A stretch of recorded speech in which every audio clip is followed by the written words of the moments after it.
Whitman a few moments ago. All hands on deck, as you can imagine, for Clemson in the circle, as Valerie Cagle, their ace, will start the game at first base. Here is a look at the Oklahoma starting lineup presented by Capital One. Kinsey Hansen has moved up to the cleanup spot behind Haley Lee. Haley Lee with that grand slam yesterday. You could just feel it in that inning. All of a sudden, the momentum shifting back over to the Sooners, and she came through with the big swing on a 3-1 count to put the Sooners up big.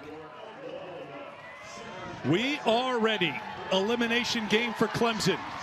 An Oklahoma win sends them to Hall of Fame Stadium, and the first pitch from McCubbin is in there for strike one. 77 degrees, humidity building here in Norman at first pitch, but expecting dry weather throughout the afternoon. Coleman, great table setter, the Big 12 Player of the Year at .424 on the season. 1-1 to Coleman, who is 2 for 4 with a couple of runs scored in game 1 yesterday. 8 runs scored in the NCAA tournament.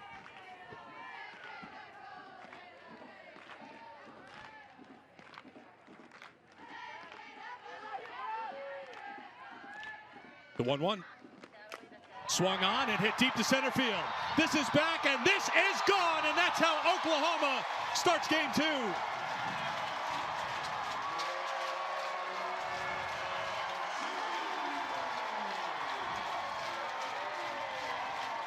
It's something we've seen from the Sooners all season long. They are aggressive early in the count if you throw them something that they're looking for. McCubbin comes in with a curveball inside that doesn't break enough, and Jada Coleman just mashes this one straight to dead center to put the Sooners up 1-0 in the top of the first inning.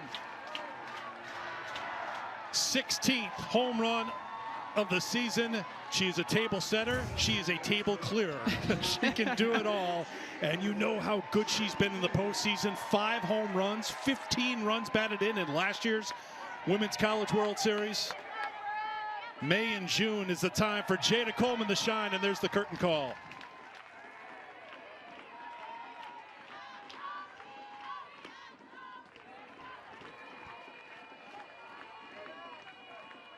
One the count to Tiare Jennings, team leader at .438 on the season. Tied for the team lead with 58 runs batted in. Excellent in the postseason, 7 for 13 in the NCAAs. McCubbin pulls the string, and it's now 1-2.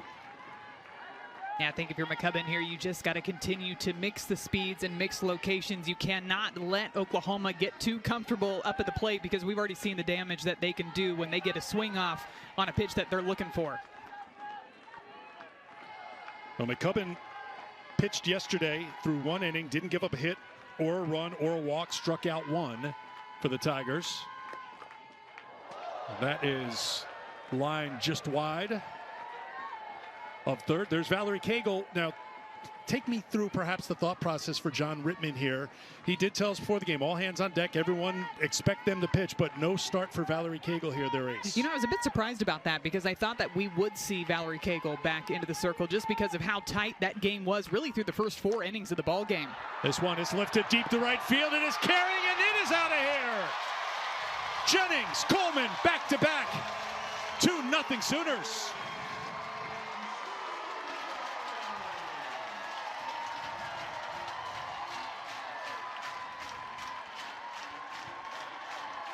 The power that you see top to bottom in this Oklahoma order is no joke, and you are seeing that for the first 2 batters of this ball game. This pitch is outside, breaking away from Tiare Jennings, and she does such a good job with her lower half to get the extension on this curveball away, driving it the opposite field for another solo shot. Back-to-back home runs for Oklahoma to start off this ball game. Home run number 15 for Jennings. Yes, show it with pride. Already 2 home run balls here in Norman. John Rittman went out to the circle to talk to his young pitcher, trying to settle things down here. 2 hits, both for home runs. Oklahoma now with 109 home runs this season, 15 in the NCAA tournament, 5 on Friday. 45% of their runs have been scored via the home run this season, and that was the 10th time this season that the Sooners have gone back-to-back with home runs.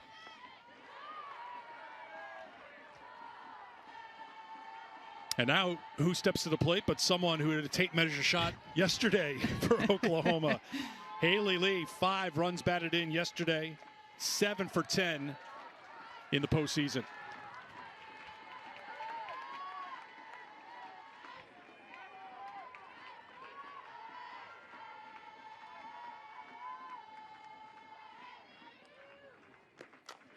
This is sky high to left. Miklish drifting to her left, and there is the first out of the first inning. You know, Eric, we were talking about the strategy of starting Brooke McCubbin in this ball game, and I think it was to try to keep the ball in the yard. The first 70 innings that she's pitched this season, she's only given up 3 home runs the entire year. She has now given up 2 home runs to the first 3 batters that she has faced for the Sooners. Great point. Clemson staff's been excellent keeping the ball in the park, led by Cagle, the staff ace.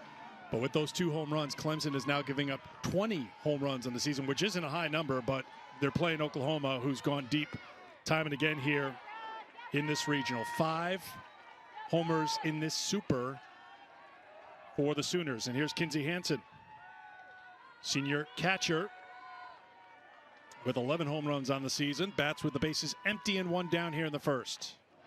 McCubbin comes inside, ahead in the count 0-2.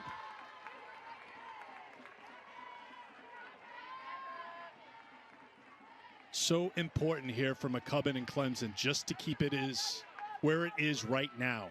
Just keep it manageable, because this Clemson team felt like they had opportunities. They left 9 on base yesterday. They had 8 hits against Oklahoma pitching. That they can string things together, but you can't let Oklahoma be spotted a big lead before you even come to the plate. Well, and you can't defend the home run balls either. Cannot. So you've got to do whatever you can to just get the ball on the ground, whether it's working low in the zone, working a lot of off-speed pitches. You've got to try to change up your game plan a little bit to get some ground balls. You see Nicole May, she will be the starter for Oklahoma here today, another one of their aces, and just trying to play cheerleader here because she'd love to step into the circle with a big lead here with a spot in Oklahoma City on the line. In on the hands, back behind. Shortstop, that's going to drop in. So Hansen fell behind in the count 0-2, but she muscles out her 8th hit of the NCAA tournament. She's now 8 for 11 in the NCAAs. You could even see her through that at-bat, too, talking about some of the adjustments that she wanted to make on the pitches. Doesn't get all of that, but because the outfield was playing so deep to respect the power that she has up at the plate, she's able to drop that one right in front of Allie Miklish. Now, Allie Miklish is maybe 3 strides in front of the warning track and left, perhaps 4 as she just took a half step in, as Brito will go down and talk to Patty Gasso here.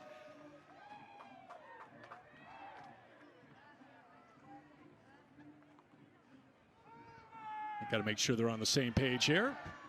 I think she might have gone up there without her signal card. Hard to know the signs when that thing's in the dugout. She's got them now. We're all good to go. A little bit of an embarrassing shake of the head. Patty Gasso's like, been there, done that. Hey, it happens. It happens. Patty's like, you want to know embarrassing? I just had 2,000 people saying happy birthday to me before first pitch. Her face was redder than the Oklahoma colors. I think that Alyssa Brito was just so locked into the hitting game plan that she forgot the signal cards. Well, Brito has been locked in, 6 for 12 with 3 home runs in the NCAA tournament. Take strike 1. Where's Brito going to go at the plate? Well, when she's facing drop balls, look at the way that she's able to hit the ball to the opposite field. Yes, part of that is because she's getting pitched outside, but also it's her barrel angle and her ability to keep her hands inside of those low pitches. This is blooped out. Great diving effort by Logaleo. Couldn't get it. They go for the force at second, and that's in time. I think we will have a challenge here.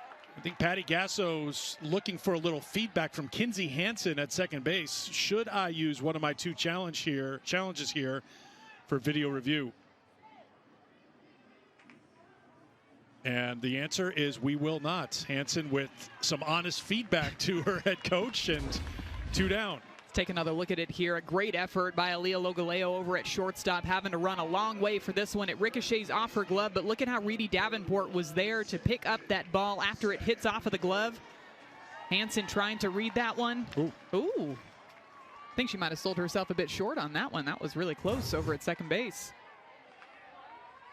So 2 down for Sanders, who takes strike 1. Sydney had one of the big hits yesterday that got Oklahoma going, 2-run home run. Her 3rd home run of the NCAA tournament.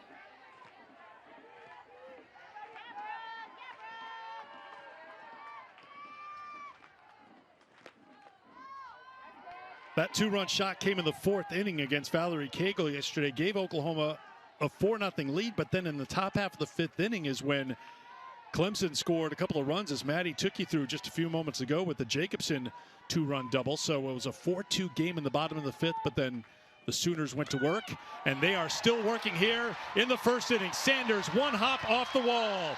Brito being waved around. Here comes the throw. It's a good one, and it's in time. Brito stands up, and she wants Gasso to challenge it, and the head coach will. So we will have video review here. Brito thought she slid in safely, and I must say she's pretty adamant about feeling she was safe. Taking a look at it here. I think she's out. Yep. I think that's a good tag right there. I can see what she's saying about reaching across with that right hand, thinking that maybe it touched the plate before the tag was applied. But I think that Abby Vieira gets her right there on the back leg before that hand reaches home plate. Yeah, that's a great job by Abby Vieira. Great throw by Logaleo.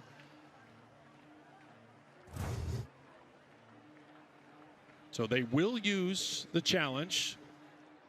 Each team has 2 challenges, and then the umpires can initiate the challenges starting in the 6th inning, and it's being reviewed in Pittsburgh at the replay center. Now, did Brito run through Patty Gasso putting up a stop sign here? That is one question. I think she was sending her. Yeah. Trying to be aggressive in the 1st inning, capitalize on that ball out to the outfield. And you could see Alyssa Brito even talking to Coach Gasso, too, about how she thought she reached that right hand into the plate before the tag was applied. It's really close, but I think that Vieira gets her right there just before that hand touches the plate. So the review is complete.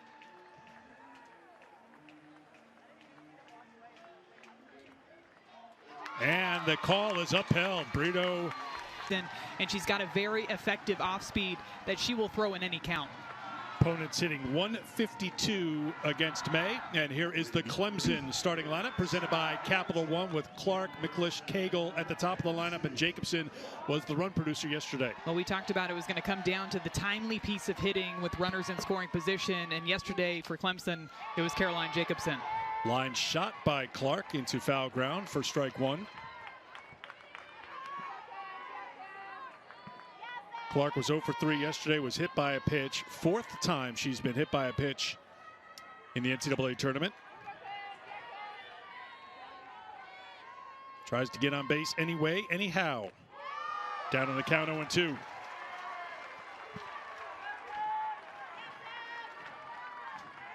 May's made 2 appearances so far in the NCAA tournament. Her last start was against Hofstra here in the Norman Regional. Went 4, didn't give up a hit, didn't issue a walk, and struck out 5. Clark to third. Brito on the Sanders, 1 away. 2 errors yesterday for Oklahoma in the field. How rare is that? It was just the 4th time all year they've had more than 1 error in a game. They just do not hurt themselves.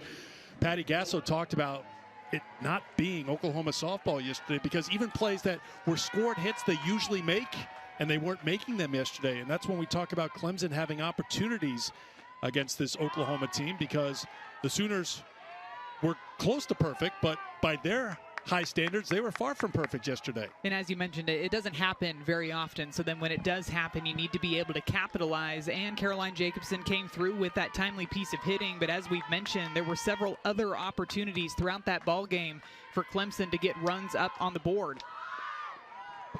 I thought it was interesting, too, when you look at Oklahoma in this entire year, everybody always asks, what is it that makes them so good? And I think it's consistently they have all three facets of the game working for them within one game, whether it's pitching, offense, defense. Typically, all three are on.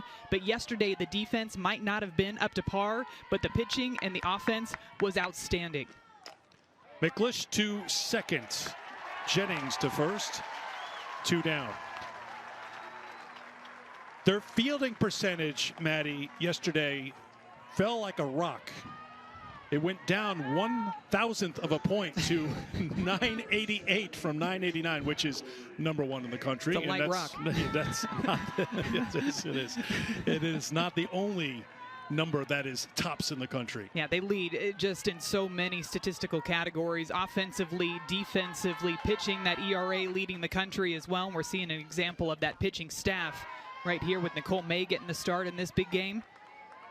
Big at-bat here going up against Valerie Cagle, one of the finalists for USA Softball Collegiate Player of the Year. And certainly helped seal her winning of that award by getting 3 hits here yesterday in her first 3 at-bats against Oklahoma.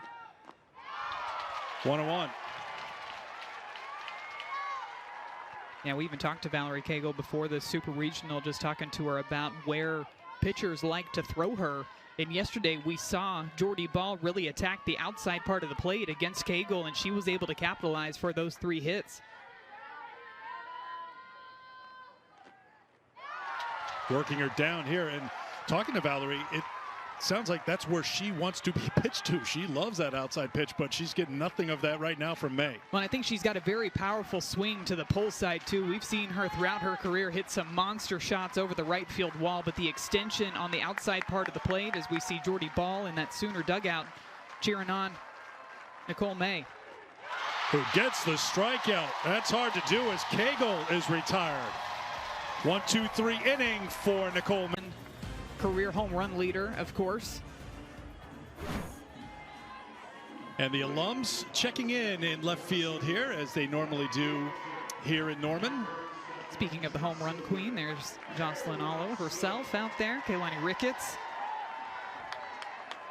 It's a great view of the field out beyond left field, I mean, too. They've got softball royalty here, so yes, you do want to have one of the best seats in the house.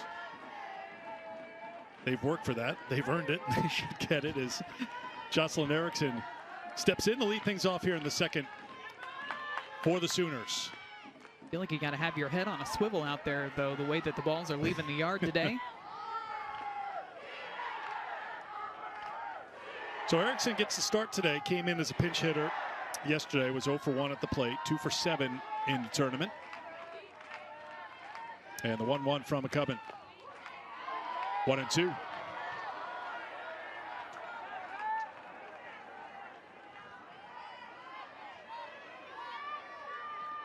Erickson at .365 on the season. Freshman from Phoenix. McCubbin gets the strikeout for the first out of the second inning. I like the location of that last pitch, too, and we talked about how she's going to need to work the ball down in the zone. Goes with it there for strike 3, diving down in the zone, but also away from Erickson. Really tight spin on that one. It's a good-looking pitch for her first strikeout this afternoon. Grace Lyons batting 8th, way out in front for strike 1. Lyons, 5th-year senior captain for this Oklahoma team. 0 for 3 yesterday. A couple of hits, including a home run in the NCAA tournament. 1-1.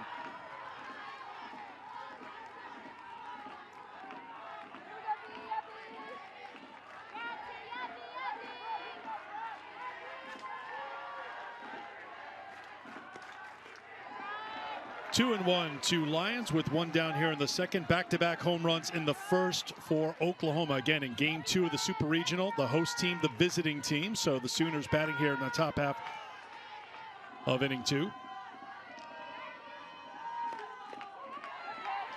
There's a strike, and it's 2-2. Clemson's been in this position before. We saw it in person last week. They lost to Auburn in game 6 of the Clemson Regional, so they faced elimination in game 7, pulled that win out to get here to Norman and this Super Regional. Swung on, foul tip, held onto by Vieira. Back-to-back strikeouts for McCubbin, 2 down. It's a good way to reestablish the tone, too, and you see her working a lot more off-speed pitches. You could see Grace Lyons way out in front on this swing. It's got so much rotation on it that it's hard to pick up out of the hand that it's actually an off-speed pitch. By the time you pick it up, you've already gotten your swing off, and it's too late. McCubbin not a strikeout pitcher, 37 strikeouts and 70 innings of work coming into the game here today, but back-to-back strikeouts, and here's Riley Boone.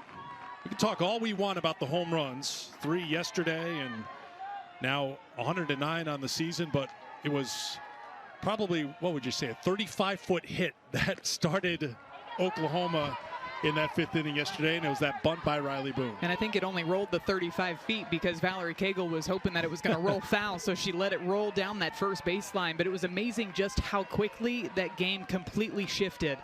And it was the bunt that Riley Boone dropped down on the first pitch. Jada Coleman only saw 2 pitches after that for a base hit. Tiare Jennings going after the first pitch. And then on a 3-1 count, the grand slam by Haley Lee. Popped up. Maddie Moore at second has it. 1-2-3 inning for McCubbin in the circle for Clemson. We played 1.5 here in Norman. 2-0 Sooners.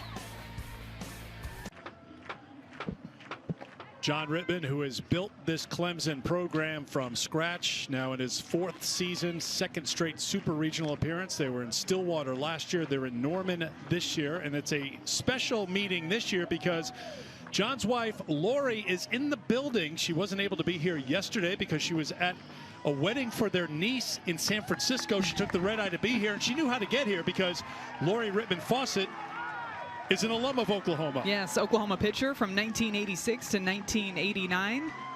She did tell us that the wedding was a little bit chilly yesterday in San Francisco, so it feels nice being here in Norman, Oklahoma, but it was great to see her.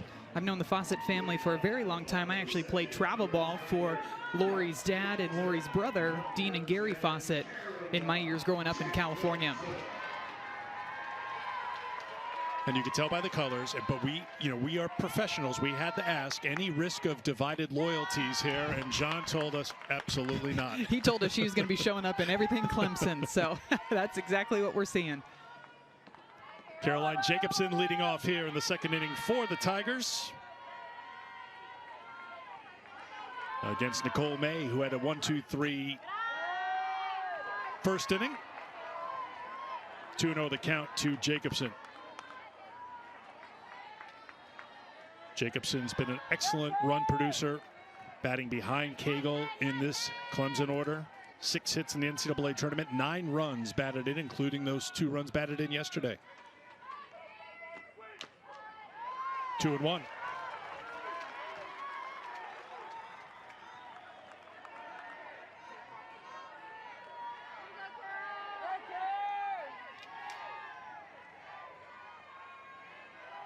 Nicole May, first team all-conference selection in the Big 12 this year. 2-2, 15-0 in the regular season in 15 games started. 3 postseason wins in total for the Big 12 tournament champions. Season ago, she was 15-1.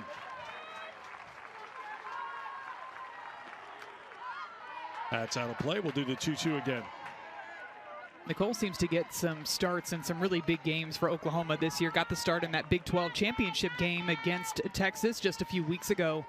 But Coach Patty Gasso just says she has so much confidence in the growth that she's seen from Nicole May as a pitcher. This season, you've seen the growth in her numbers too. But it's just her ability to throw a wide variety of looks at these batters, keep them off balance. Line shot just foul. And that's really what this Oklahoma staff is. They have a variety of looks. We saw Jordy Ball get the start yesterday. Alex Storako, second team all-conference selection, came in yesterday. Of course, Ball, Big 12 pitcher of the year for the second straight year. Kirsten Deal, freshman, who's tried to find some innings when she's gotten in the circle, especially in recent weeks. She's looked terrific. Left-hander, too, a different look than what you see from the rest of this Oklahoma pitching staff. Battles back, fell behind 2-0, gets the strikeout. Strikeout number 2 for May, one down here in the second. Women's College World Series returning to Oklahoma City. The action begins Thursday, noon Eastern Time, live on ESPN. For more information on the 2023 Women's College World Series, go to NCAA.com, the official online home for all 90 NCAA championships. Like softball fans everywhere, we've been watching games in person and then heading back and watching games into the wee hours of the morning, it seems. Trying to stay on top of everything.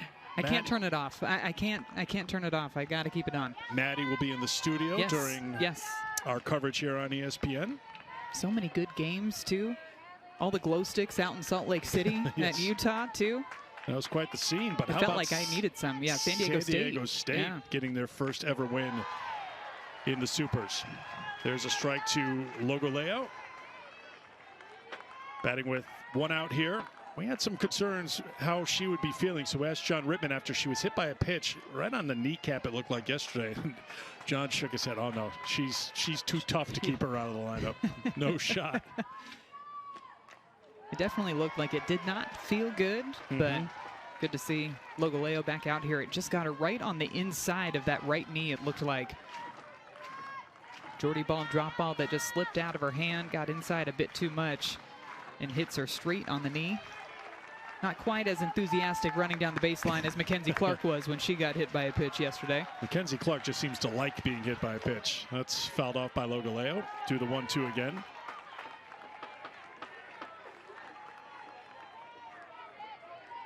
Well, the question today is, will all the tickets to Oklahoma City be punched? Could happen here today, or will we have any Game 3s tomorrow? Northwestern and San Diego State and Washington and Tennessee, along with Oklahoma, all the teams trying to join Stanford, Oklahoma State, and Florida State in Oklahoma City.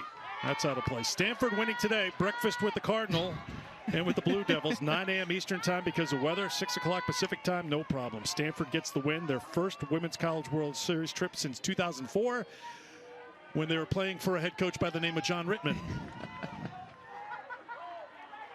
And you want to know who was the catcher on that 2004 team? It was Jessica Allister, who is the head coach now of Stanford. Exciting for them to be able to make their way back to Oklahoma City. 2-2 the count now to Logoleo. I did think it was interesting, too. They asked Coach Allister about what she needed to do to get her team fired up at what would be 6 a.m. Pacific time for that ball game. And she said, oh, I didn't have to do anything. They were already ready to go. They were fired up because they knew exactly what was at stake in that ball game.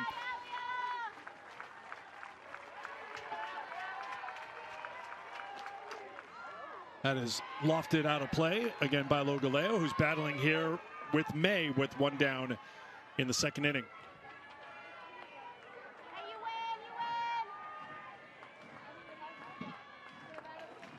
This was quite the scene. There's Home Run Village. That's beyond left field. Those are the folks watching on TV, and they're close enough where they can make some noise that you can hear it. Just give you an idea of the popularity and the support they get here in Norman. And these fans rewarded time and again with great softball. And right now, Logoleo making May work. It's a great at-bat here. You've seen Nicole May really run through every single pitch that she throws. That last one being an off-speed pitch, low and outside. Logoleo just throwing her bat out there, fouling it down the left side, trying to fight it off. See another pitch, maybe get something she can get more barrel on. Ninth pitch of the at-bats for the junior from Nashville. Tap to third. Brito waits on it, shows off the arm, gets the out, 2 down. Goes back with that same off-speed pitch, low and outside.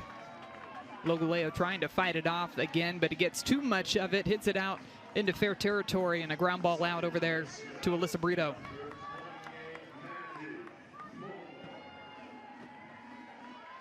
I'll bring up sophomore second baseman Maddie Moore. Moore hitting at .265 in the season with 10 home runs. 5 of her 36 RBI coming in the NCAA tournament. She takes strike one.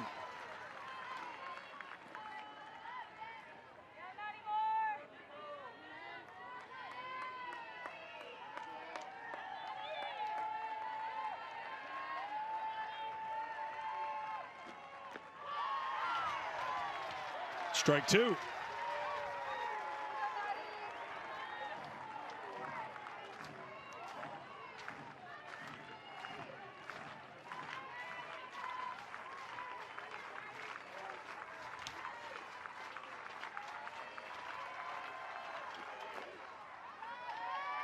We'll do the 0-2 again. Oklahoma's staff earned run average, .88. May's earned run average, .57. The numbers have just been insane. And again, you mentioned it, the staff. It's everybody working together. It's Nicole May, it's Jordy Ball, who we saw yesterday, Alex Storako, Kirsten Deal, all of them working together throughout the season to get that ERA almost non-existent.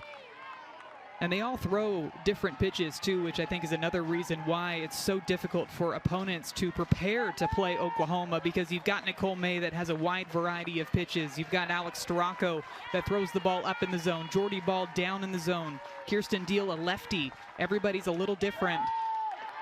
And for opposing opponents, you have to try to prep for all four. And because they're all so good, that helps take the pressure off the next pitcher who's stepping out. You know, like it's not all on one person's shoulders. It's a shared responsibility, a true staff. And the offense too, because you know your offense can put up 10, 12, 15 14, runs. 16. Keep going if you want. That's out of play. I think it gives that powerful offense gives the pitchers the freedom to not have to go out there and feel like they have to strike everybody out. And plus the fantastic defense behind them as well helps with that. But they don't have to overpower their pitches. They can truly just trust in the spin, trust in the location, because they know the offense has their back. Maddie Moore works the count full.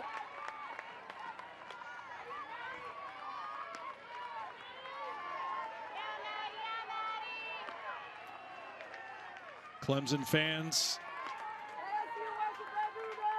hoping their team could pull a monumental upset and force a Game 3 winner-take-all here tomorrow.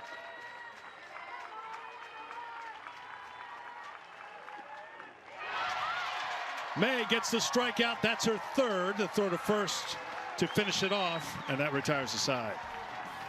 Nicole May just... Hall of Fame Stadium in Oklahoma City, Women's College World Series starting Thursday. Florida State, Oklahoma State, Stanford, 3 of the 8 teams that are in for OKC.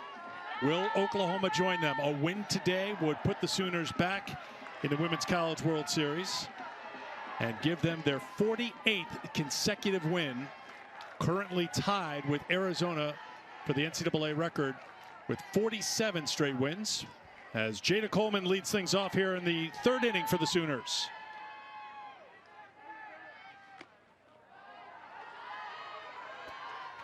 2-0 the count to Coleman. McCubbin needs to be careful because this is what Coleman did leading off the game. Curveball inside, and Jada Coleman just gets all of this pitch. It's really been phenomenal to watch Jada Coleman's growth throughout her career, especially the jump in the power numbers that you've seen from her.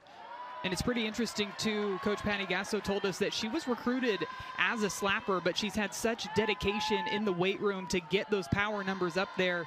8 home runs last season, already up to 15 home runs this season. You could see the power that she has to the opposite field as well.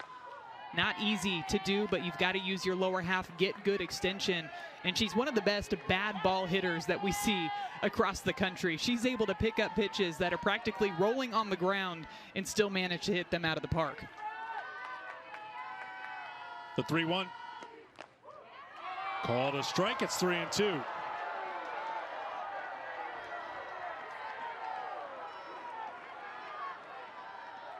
Coleman's home run, her 16th of the season, second of the NCAA tournament, making her 179th consecutive start here today.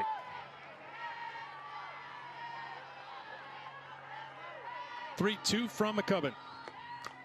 Off speed, fly ball to the center fielder. Mackenzie Clark has it, one down. Looked like a similar location to the pitch that she hit out of the park in her first at bat, but a good job by Brooke McCubbin taking a little bit off of that pitch. You could see that Jada Coleman just slightly out in front. Still a fairly deep fly ball out to center field, but an out nonetheless. Here's Jennings, who followed Coleman's 16th home run with her 15th home run of the season in the first. Misses for ball one.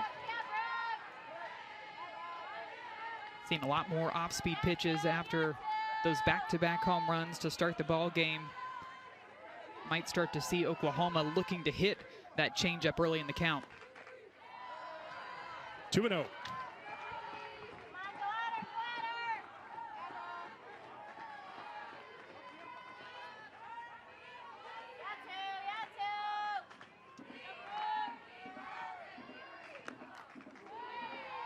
Swings at the 2-0 and fouls it off for strike one. Village getting really excited about that one. Line shot right at Davenport, who handles it, two down. I wonder if Home Run Village is hoping that more balls get pulled to the left side so that they can get in on the home run catching action out there. What I like about Home Run Village is no matter where it goes, it could go to the part of the field that is the farthest away from Home Run Village. They're going to celebrate no matter what. That is Party Village out there beyond left field. They were lined up early before today's ball game too, getting the prime seating out in the grass out there. Now, do you want to be closer to the front to have a chance to possibly catch a monster home run, or do you go more towards the back where maybe the food and the bounce houses are located? Yeah, usually I judge my seat placement by the closest bathroom, but that's just me. Yeah. See, I'm still trying to make a play out there, so I'm thinking maybe if I get as close as I can to the field. You are always about pre-pitch positioning. Yes. You retired long ago, but you just can't turn it off, can you? Nope, I cannot. Never going to be able to. 1-1 to lead. 1-2. Lee flied out to McLesh in left. Her first time.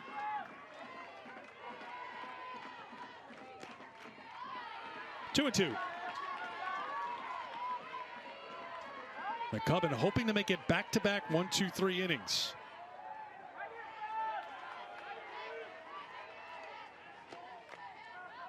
Popped it up, foul ground, and enough room for Cagle. Well done by Brooke McCubbin. 1-2-3 again for the Sooners here in the third. Quiet. Got a chance to say hello to her. She was a big fan of Maddie Shipman's work as an analyst. I'm like, whoa, you got someone who hired Patty Gasso here to take over this program, who is the head coach here. And we joked around because Patty told us that, well, we used to have to go play across the street at Reeves Park, pick up the garbage before our games or practices, then be off the field at 5 o'clock so the slow pitch league could take over. That's where this program was. It's a line shot and a base hit to start things here off the bat of Abby Vieira in the third inning for the Tigers. And now they're playing in front of a sellout crowd with an overflow crowd in left field and moving over to Love's Field. And Barry Switzer checking in play here at He won Oklahoma. a couple of national championships at Oklahoma, did. too. I believe it's 3 national championships. What did Maria tell us today, too, about the way things were back in the day when she took Patty Gasso around? She hired Patty, and That's Patty right, was here for a job interview. And when did Maria say she took Patty around the facilities here to show her? She went to the football facilities. What did she do before that? She took her here at night. Yes. That's how low things were for Oklahoma softball, that Patty Gasso was driven around here at night. Bombard will run for Vieira, and here is Jaden Ruskowski. Freshman getting a chance here today in the DP spot. 154 on the season. That's 4 for 26 at the plate, 0 for 2 in the NCAA tournament. There you see Julia Bombard pinch running. So the first base runner for Clemson comes here in the third inning. And it's 1-1.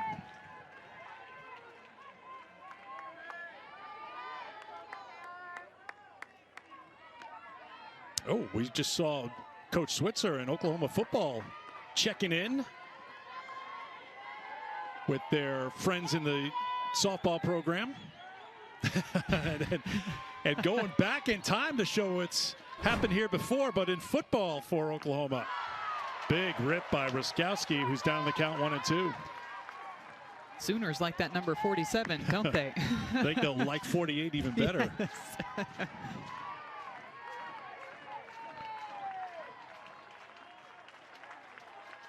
Clemson on the season with 102 stolen bases, but you do not run on Oklahoma. Especially with the way that the defense is set up too. With 2 strikes, you've got Sidney Sanders placed way back behind at first base. You've got the middles pinched up the middle as well. Nicole May throwing a couple of rise balls too, and what that's going to do is stand up Kinsey Hansen back behind the plate when she goes to catch it, making it an easier throw down to second base. Strikeout number 4 for Nicole May, 1 down here in the third. Goes back with the rise ball, a couple of those in a row, and some big swings by Jaden Ruskowski. Looked like she was trying to send a couple of those balls out to Home Run Village, but the late movement too, just a bit behind on the swing, and a big strikeout for Nicole May with a runner on board. Reedy Davenport steps in with 1 down. Ball 1 to Davenport, grad student who plays third base. 298 on the season, 6 home runs, including 1 in the Clemson Regional.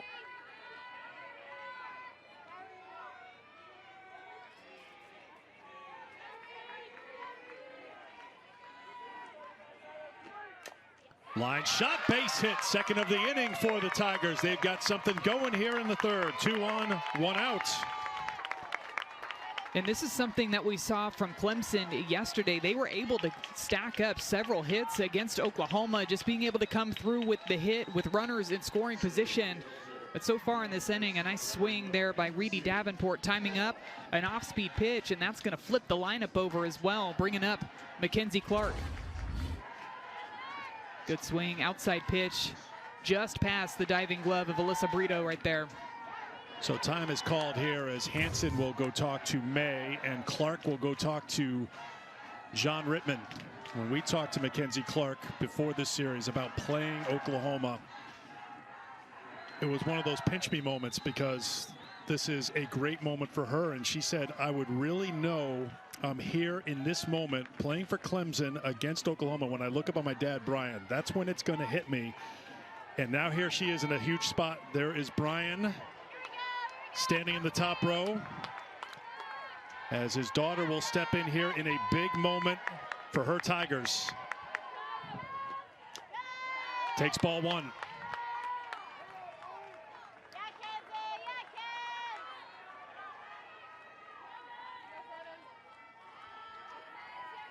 Grounded to third in the first.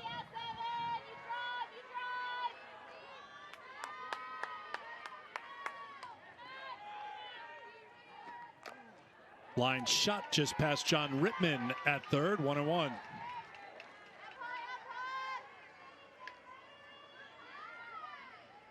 Clark has been in the middle of this building from the ground up for Clemson in her 4th year with the Tigers.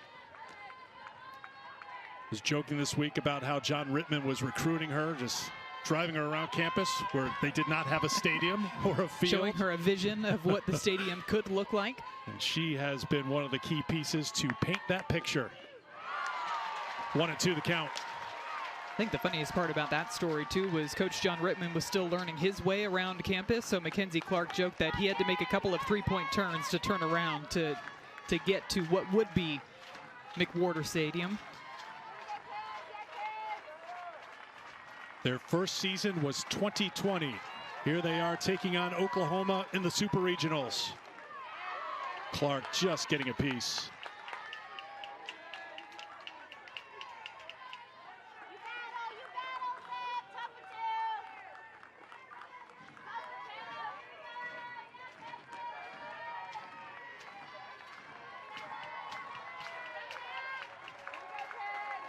Father and daughter hoping for a big moment here for the Tigers. Another 1-2. You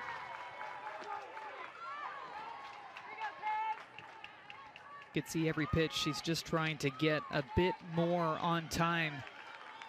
And Nicole May throws a variety of different speeds, and she's somebody that really has adapted more of a toe tap with her stride too. So that's something that we're seeing throughout this at bat, trying to get more and more spot on with her timing on her swing. Slapped, glove by the second baseman, double play!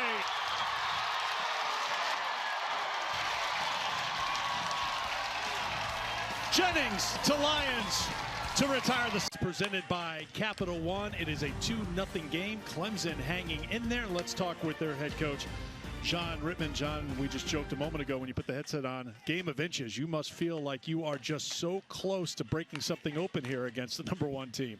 Yeah, it was a great at bat. You know, just took us a little while to start getting some good at bats, and I thought we put some good at bats together that inning. Obviously, got to hit them where they ain't, but that ball was hit so hard, our runner at second really didn't have time to get back. But I love the way we're fighting out here. Hey, Brooke McCubbin, I love her, man. Love everything about her.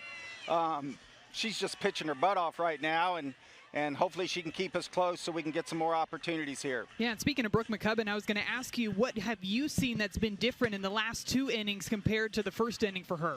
Well, I think the first inning, I mean, you're facing 2 of the best hitters in the country, and she made a couple of pitches up in the zone, and they took advantage of it. And then she settled down a little bit. I think the big key is she's got her off speed going a little bit better, and keeping them off balance, and we still got a long ways to go. They're a great offensive team, but I love the way Brooke's competing out there. You're fighting it, and you're in the game. Thanks, John. Appreciate you. Hey, appreciate it. Thanks.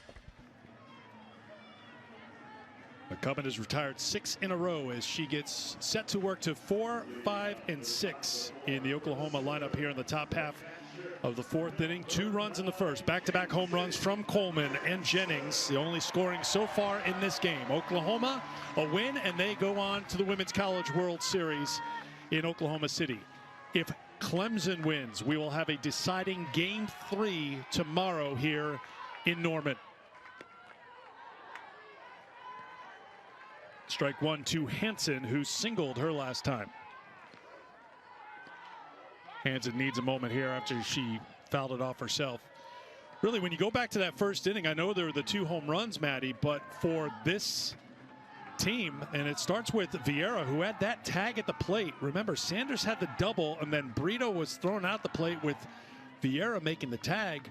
Since then, it's had a different feel in this game. I think you got the feeling, too, that that was a big play for Oklahoma just by them going to that video review. Alyssa Brito thought that she got that hand in on the plate before the tag was applied, but I thought that was a huge momentum swing. After those back-to-back home runs, all of a sudden the Sooners are starting to get into a groove off of Brooke McCubbin, and then you get that great defensive play, an awesome relay in from the outfield, a perfect throw by Aaliyah Logaleo over to Abby Vieira to get that out and end the inning.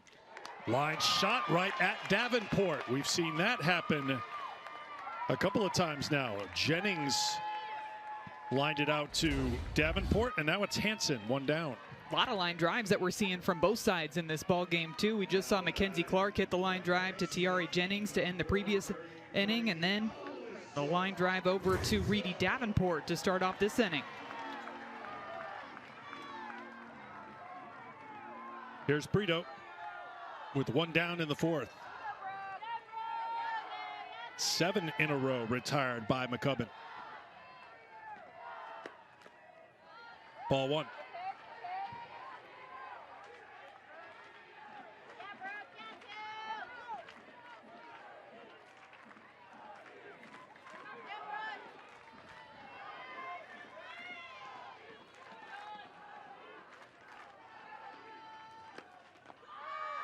Two and 0. This is the spot here in a hitter's count where you cannot just serve up a pitch over the heart of the plate. You've got to continue to work the corners, mix speeds, because you know that the Sooners are going to be even more aggressive in these good hitters' counts. Case in point, Brito swinging at the 2-0, fouled it off. It's 2 and 1.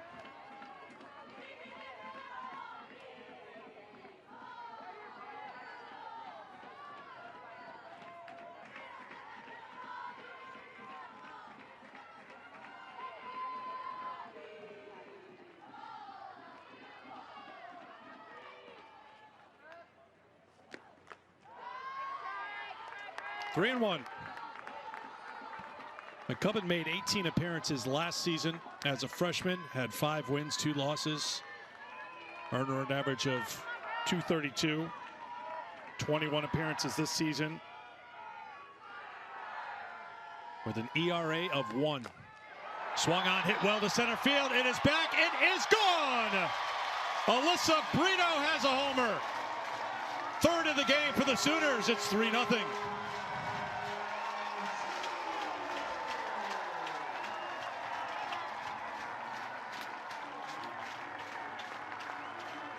Even in between pitches, you could see that Alyssa Brito is practicing getting the barrel underneath. And this is a curveball, again, about belt high. She gets the high leg kick, utilizes her entire lower half to get the power into this pitch, driving it out to dead center. The second solo shot in this Super Regional by Alyssa Brito.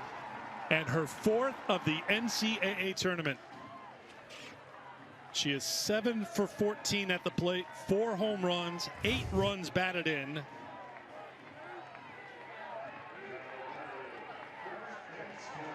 $3-0. Such a good swing, too. I know we talked about it yesterday, Eric, about how her swing just seems to be tailor-made for pitches low in the zone, just by the way that she's able to drop the barrel underneath. And now it's not dropping back behind her hands or behind her body, but she's bringing her hands forward first and then being able to get the sweet spot of the barrel underneath those moving pitches, and that level of anticipation that comes with it too, anticipating where the ball's going to end up. Just continue to see her swing develop throughout her career, and it's led to a big jump in those power numbers.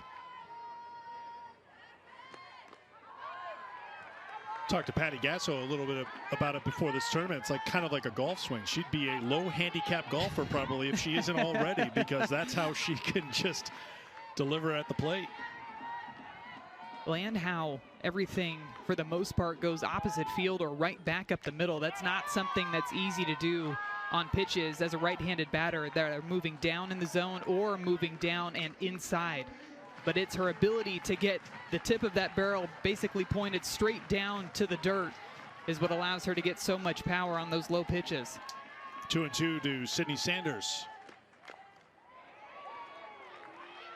Now, we've seen the 3 home runs. We've seen the hard hit balls from Jennings and Hansen right to Davenport. Oklahoma's making some solid contact here. Couple of strikeouts for McCubbin.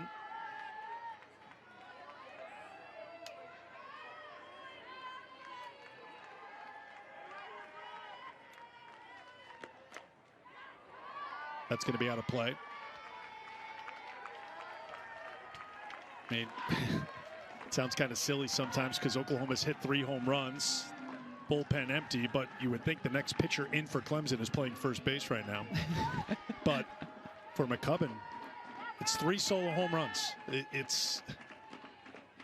That one comes inside and it hits Sanders, so she's aboard with 1 down. And I was just going to say, she's limiting the damage because she's not giving away any free passes. And just as I was about to say it, she hits Sydney Sanders on that back knee.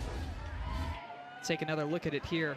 Almost on the thigh, a little bit higher. Well, it will not be Cagle who will be the next pitcher here. It's going to be Millie Thompson, who has just stepped out of the dugout as John Rittman has gone to the circle. And a hug from McCubbin to Thompson. McCubbin heads to the dugout. We'll tell you about the new pitcher next. Brooke McCubbin, she gave up 3 home runs as part of her 5 hits and just hit a batter. So John Rittman going to the bullpen, and here is Millie Thompson.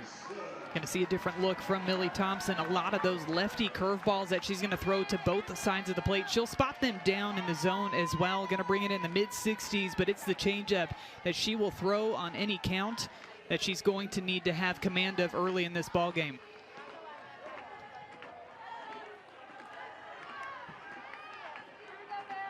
Thompson came on in relief of Cagle yesterday in the 5th inning after the Brito home run, so her 2nd appearance of the Super. Ball 1 to Erickson. Erickson struck out against McCubbin in the 2nd. Fourth appearance of the NCAA tournament for Thompson. 5 1/3 innings of work. Gave up a hit and a run in her inning of work yesterday.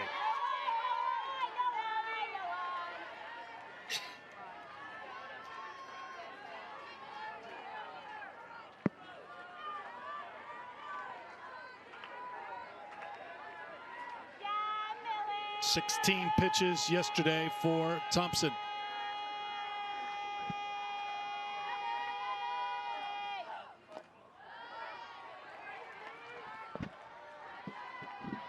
I don't know if you can hear it at home, but someone in that Clemson dugout can hold that last note of Millie really long.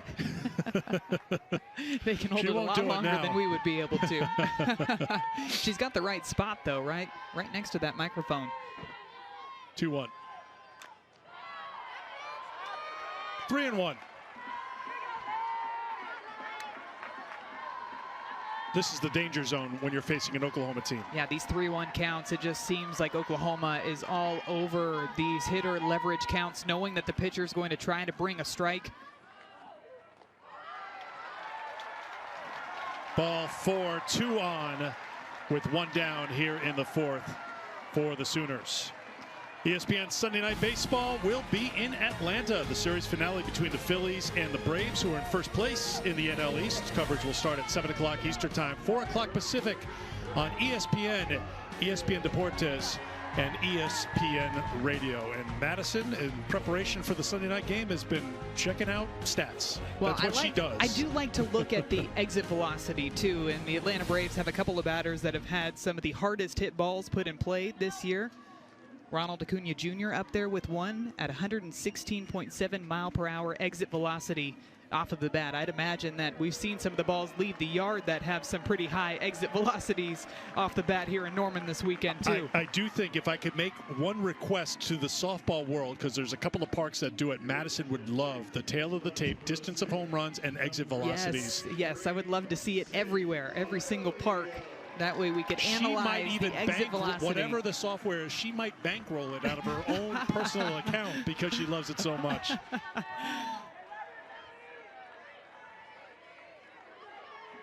Quincy Lilio is running at second base, and there's a strike from Thompson to Grace Lyons.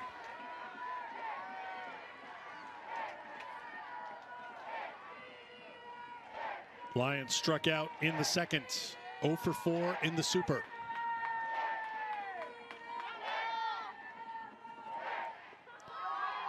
Good block by Vieira behind the plates. 1-1.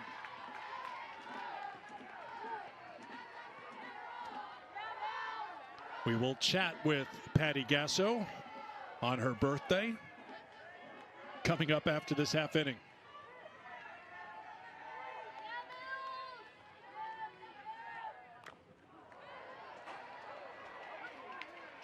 One and two.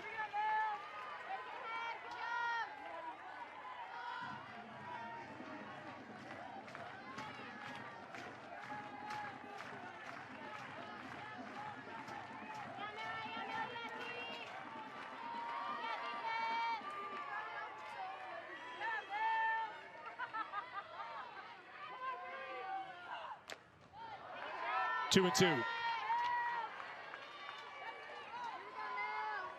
Lyons, a 5-year starter for this Oklahoma team, trying to go out with another win here in Norman, make another trip to the Women's College World Series. Ground ball, foul ball. Plate umpire's called it foul. Another hard hit ball the opposite way. That one very close down that first base line. You can see just how far back the infielders are playing too. Valerie Cagle almost out in right field over in that first base position.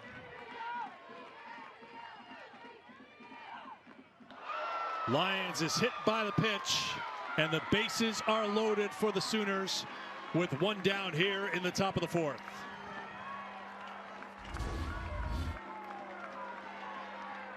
Looks like it's right off of the elbow guard for Grace Lyons. And just as we were mentioning that Clemson's pitching had done a nice job so far in this game of limiting the free passes, 3 free passes in a row. They hit by pitch to Sydney Sanders, the walk to Jocelyn Erickson, and now that hit batter to Grace Lyons loads the bases. So discussion in the circle. Patty Gasso will come over to talk to our plate umpire, Tracy Laycock. See if we'll get another pinch runner here for the Sooners, or a pinch hitter here, as Riley Boone, the number 9 hitter, is due up.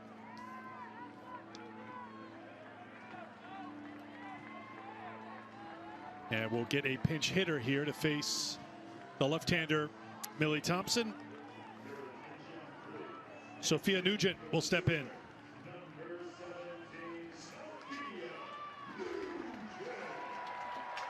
I'd imagine Coach Gasso trying to work the righty-lefty matchup here, with Boone being a lefty, bringing in the righty Nugent. She takes strike 1.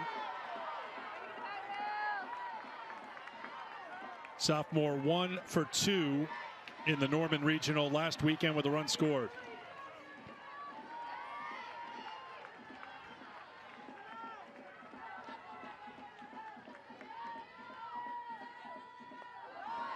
Checked her swing. It's 1-1.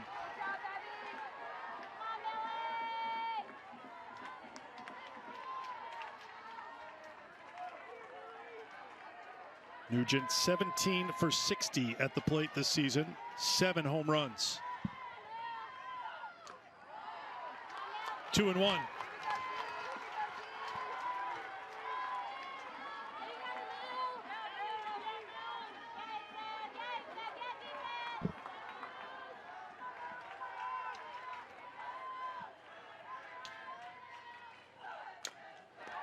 Cagle on the short hop.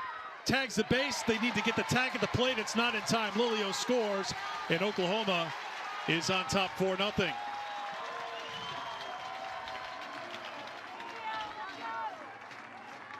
A productive at-bat by the pinch hitter, Sophia Nugent, coming up, hitting this ground ball hard over to Valerie Cagle, who uses her momentum to go ahead and get the first out over at first base, and then on the throw back to Abby Vieira, throws it down into the ground.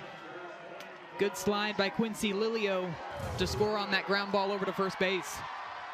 Top of the order, Jada Coleman takes ball 1. And you threw a word out there, momentum. You think by Cagle, the way she was moving, that first base had to be her play instead of getting the force at the plate? You know, I'm still kind of surprised that we didn't see her turn around and throw the ball to home plate with that momentum even still going to first base. But I think that was her thought, was to make sure that you at least get one out on the play, and that was the sure out with that ground ball taking her down that first base line. 2 outs, 2 on for Coleman.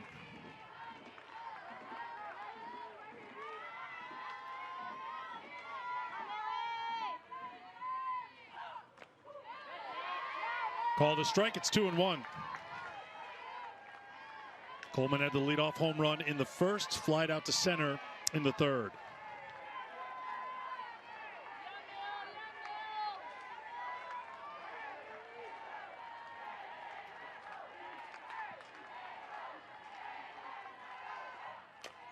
Off of Thompson, it's going to go right to Cagle.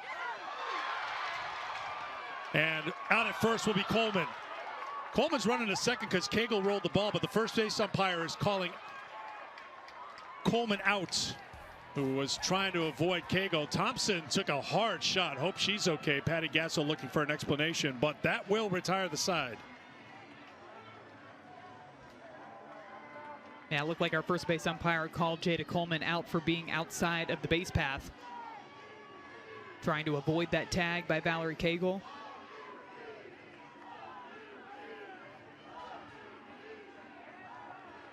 That will do it. A little discussion between the umpiring crew. Gasso, Patty, Maddie and I were going to sing you happy birthday, but 2,000 of your friends took care of it for you today. No, that's a rough.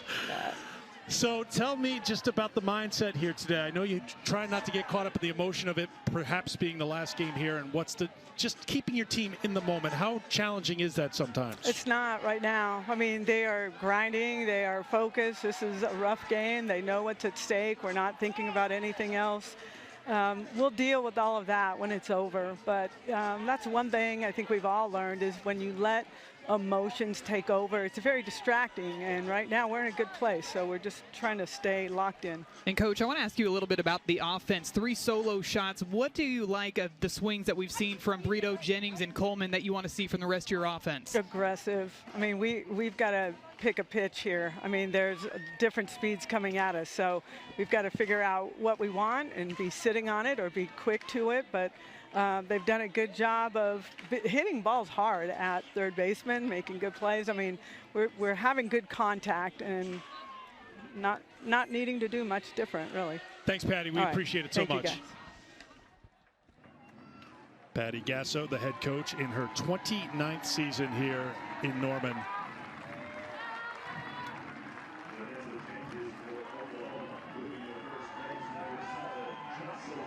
So a couple of changes here for Oklahoma. I see Jocelyn Erickson moving over to first base.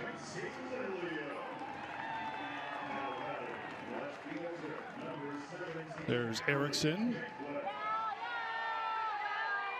Quincy Lilio will be out in right field. And Riley Boone re-enters into left field. Got it all covered. We're ready for the bottom half of the 4th inning. 2, 3, and 4 here for the Tigers. Miklish, Cagle, Jacobson.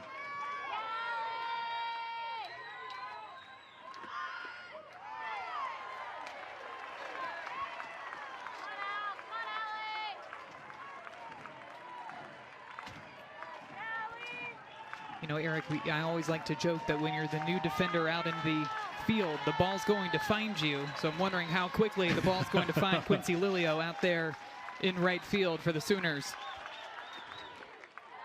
And I believe it was Big 12 tournament too when she got put out defensively in right field, ended up making a phenomenal diving grab over in foul territory. Your memory is good. That is correct. Up at Hall of Fame Stadium, there is Lilio in right. 1-2 here to Miklish. Popped up. Might be enough room here, and the basket catch by Brito, so she doesn't run into that netting for the first out of the 4th inning. They'll bring up Valerie Cagle, and this is what happened facing Nicole May in her first at-bat. Yeah, you know, when you're facing Valerie Cagle, you've got to work the off-speed pitches, move them outside of the zone. She started her with the rise ball and then knew that she was getting swings and misses on that off-speed drop ball low in the zone, so pounded 3 in a row and got that strikeout to Cagle in the first inning.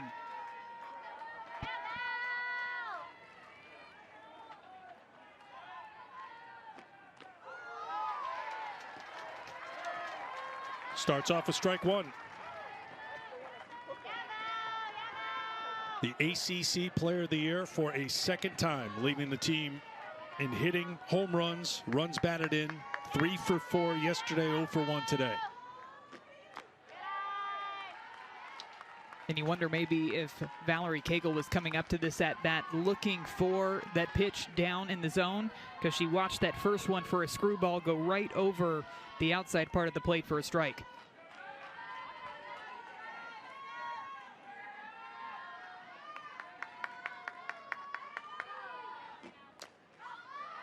Popped up and out of play. May working ahead 1-2. What will she throw to Cagle here with 1 down in the 4th?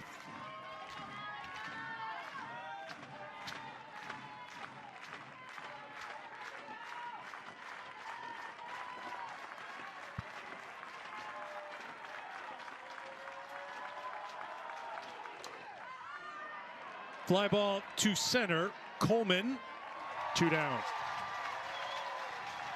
Decided to climb the ladder on that last pitch. Did not see anything with downward spin, downward movement in that entire at-bat to Cagle, whereas in the previous at-bat, that's what she struck out on. So that's all part of the pitching strategy going up against Cagle, trying to keep her constantly guessing, knowing that she's so good up at the plate, you almost have to think a pitch ahead of what she's looking for in certain at-bats. Caroline Jacobson struck out in the 2nd. Ball 1.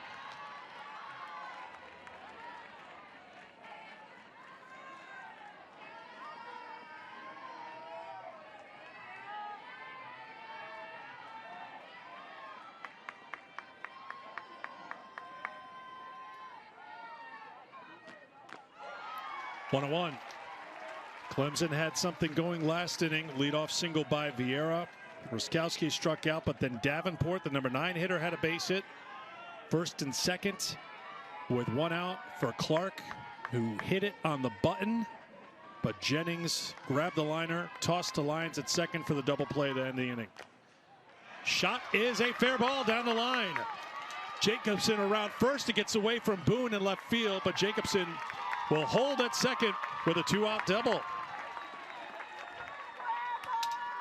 Similar double to the one that she hit back in the 4th inning of yesterday's ball game. Gets around a pitch and drives it straight down that third baseline. And you can see Alyssa Brito's actually playing back pretty much even with the bag, maybe a step back behind. And that ball's hit so hard it just gets past the diving glove of Brito for a stand-up double with 2 away.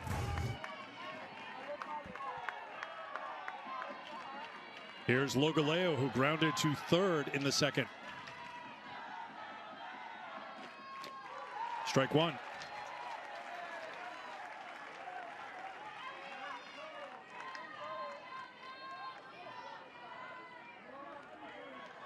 Logaleo 7 for 16 with a couple of home runs in the NCAA tournament.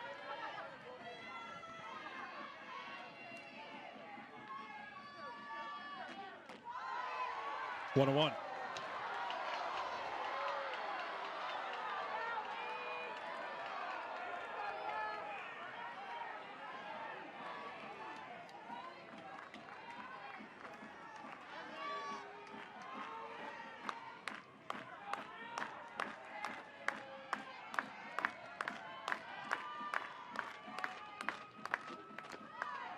Two and 1. Valerie Cagle heads down to the bullpen to get some work in. We'll see if she comes on to pitch to Oklahoma in the 5th. We kind of wondered if that might be a strategy too, trying to roll out a bunch of different looks. Maybe one time, twice through the order, and then bring in Valerie Cagle. Logaleo checked her swing. It's 3 and 1.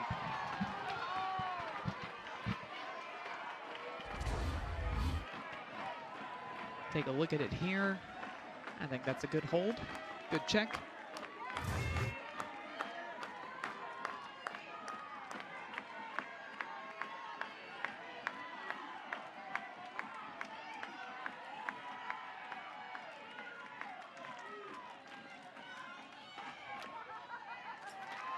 Three and 2.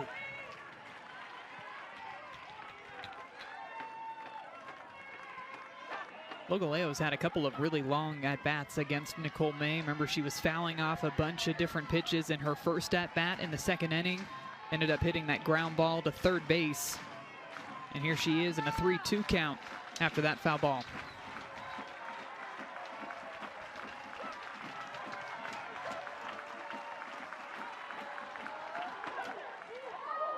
Look out in the Oklahoma dugout.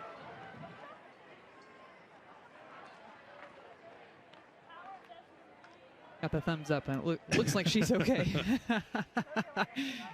Maybe she's telling her teammates, I'm strategically behind this padding right here. I know my angles. I'm okay right here. If I go out a couple of inches, then it's on me. And don't anybody push me. Another 3-2 coming from Nicole May.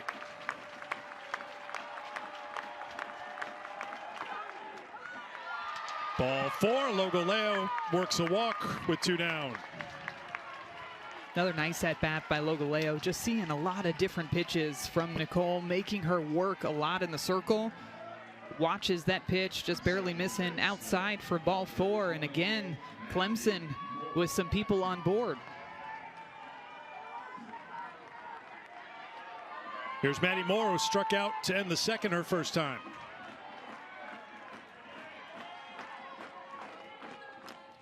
Swings at the first pitch, pops it up, foul ground, and just out of play. Oh, no.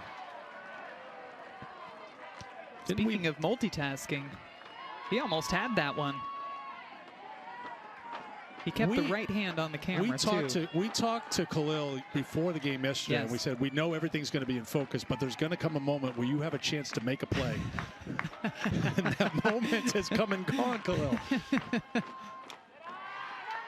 He had the right priorities, though. Camera first, keep the right hand on the camera, and then try to make the grab with the left hand. That's right. Well, how are you going to keep perfect focus with your hand off the camera? 2 on, 2 out here in the fourth. Clemson trying to cut into a 4-run Oklahoma lead. 1-2.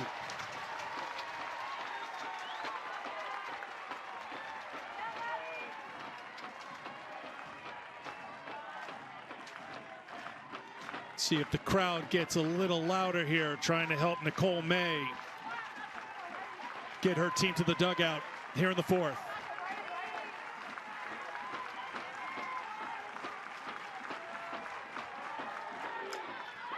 Lifted to left, it's well struck, it is deep, and it is gone!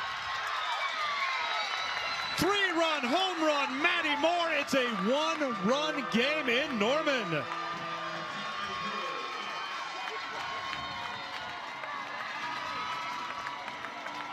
You could just feel that Clemson was learning, seeing so many pitches in this inning off of Nicole May, and this is that off-speed pitch. It's outside, and Maddie Moore gets around it and drives it out over that left field wall. What a clutch, a timely piece of hitting. And Eric, we had talked about that all day yesterday. They had the opportunities, they had runners in scoring position, but it was just needing somebody to come through with the big hit. And in this ball game, it is Maddie Moore with the 3-run shot over the left field wall. The door was ajar a handful of times the last 2 days, and Maddie Moore kicked it open. A 1-2 pitch with 2 down. And it's a 1-run game. Ball 1 to Abby Vieira. That is the first home run given up by Oklahoma's pitching staff in the NCAA tournament. And this is their 5th game of the tournament. Jordy Ball in the pen.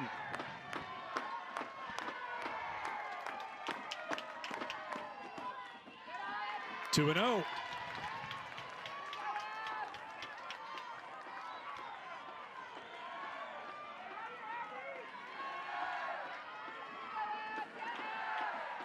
The Tigers were trying to find their bats at the end of the season. Had just 4 hits in the ACC tournament. John Rittman admitted they were trying to figure things out offensively, but you look up and down the lineup, players have delivered here in the postseason. That's 8 runs batted in now for Maddie Moore here in the postseason. Well, even look at the regional. They had 7 home runs hit by 6 different batters in their order, so they're not just relying on one bat to get it done in the lineup, but truly top to bottom, they've got a bunch of different players that have come through in clutch moments. Vieira rolls it over to second. Jennings on the first to retire the side, but the Tigers putting up some fight. And though the weekend, just such a busy weekend, so much going on, multiple sports, and we've got a little something going on here in Norman, Oklahoma. It is a 1-run game. The Oklahoma Sooners, who have won 47 in a row, they've won 63 in a row here at this field. They are in a 1-run game as they bat here in the top half of the 5th inning against the Clemson Tigers. Clemson needs a win here today. It's an elimination game for them. If an Oklahoma win happens here today, they go on to Oklahoma City. This is well struck to the center fielder. Clark has it. Jennings is retired. 1 down here in the 5th. Couple of hard hit balls for TRA too after that solo shot in the 1st inning. Line drive to Reedy Davenport over at third base in the third inning, and then that line drive out to Mackenzie Clark for the first out here in the 5th. Haley Lee 0 for 2. Takes ball 1. So Maddie, if you're John Rittman, how do you play it with your pitching? You've got Millie Thompson in the circle right now. We saw Valerie Cagle putting some work in down at the bullpen. She's playing first base. As Thompson throws a strike, it's 1-1. If I'm going to put my coaching hat on, I would have been very tempted to go ahead and bring in Valerie Cagle in this inning. But he talks to us about just how much confidence he has in his entire pitching staff and how they complement each other with what they throw. So maybe he's thinking if he can get Millie Thompson to get out of this inning in the top of the 5th, then you could bring in Valerie Cagle to close the door in the last 2. Cagle threw 78 pitches in her 4 innings of work yesterday. I also think from a hitting perspective, the more you see Millie Thompson, her throwing the ball in the mid-60s, it's going to make that 72-mile-an-hour drop ball look like it's coming in even hotter than it already is. 2-2. Now the count to Haley Lee. Had the big hit yesterday, the grand slam that broke things open for Oklahoma.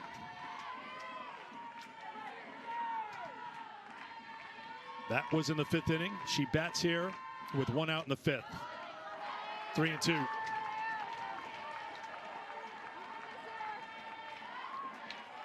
And remember, yesterday it was a response after Clemson had scored 2 runs to make it a 4-2 game. Oklahoma came to the plate in the bottom of the 5th, and Madison took you through it before. The Boone bunt, Coleman single, Jennings infield single, Haley Lee grand slam, Alyssa Brito grand slam. 5 runs scored on 9 pitches. 9 pitches. And those 9 pitches, majority of them coming from Haley Lee's at bat because she got to a 3-1 count when she hit that ball for a grand slam. Half swing to Cagle at first. 2 down here in the 5th. Good couple of quick outs for Millie Thompson too, and it's her ability to throw the changeup in any count is why you're getting hesitant swings like we just saw from Haley Lee, trying to work on the timing, being on time for either that curveball or that changeup.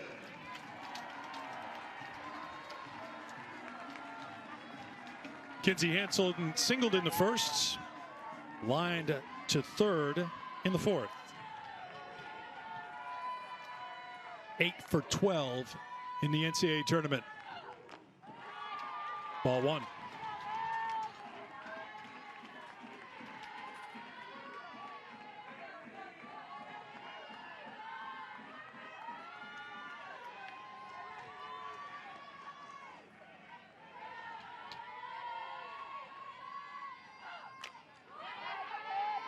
One and 1.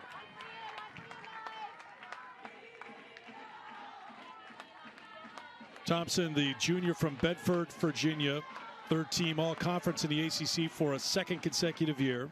To Madison's point, talking about John Rettman having faith and trust in his staff. He loved the work, as he told us in our in-game interview, that McCubbin did to get things going here today.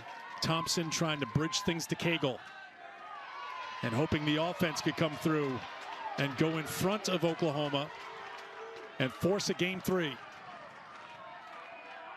The pitchers on this Clemson staff are different in what they throw, but also their personalities that you see when they're out there on the field. Valerie Cagle, very stoic in her approach in the circle. Millie Thompson, very animated, very fiery out there. Popped up on the infield and now drifting out and making the catch is Maddie Moore. A 1-2-3 inning for Thompson in the circle. Clemson batting in the 5th in a 1-run game.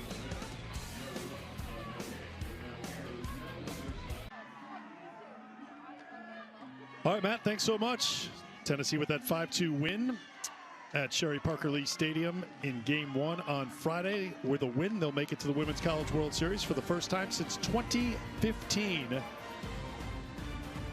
Tennessee number 2 in Division I, behind Oklahoma in runs a game. This is a team that can score runs in bunches like Oklahoma. They've got a pitching staff that's been good. They're good in the field. Kiki Malloy is a dynamic superstar in the game. That's a loaded Tennessee team. Well, and how about the way that Zeta Pooney's been swinging the bat for the Lady Volunteers, too? It's not just Kiki Malloy in that offense, but having somebody like Pooney step up the way that she has. What is it, 4 home runs in her last 5 games? It's pretty impressive the way that she's been swinging the bat up at the plate recently. So again, as Matt said, top of the hour over on ABC, Texas and Tennessee, with Beth Mowens and that crew there, as Jaden Ruskowski, who struck out facing May in the 3rd, leads off here in the 5th. We have a game here in Norman. The 2-time defending national champions who had a 4-0 lead. It's now a 1-run lead after Maddie Moore's 3-run home run for the Tigers in the 4th.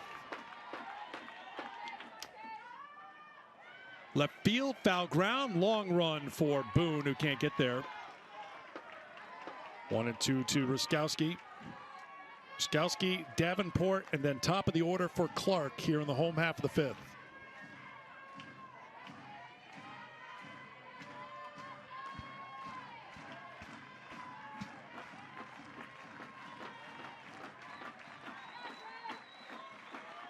2 of Jaden's 4 hits this season, home runs.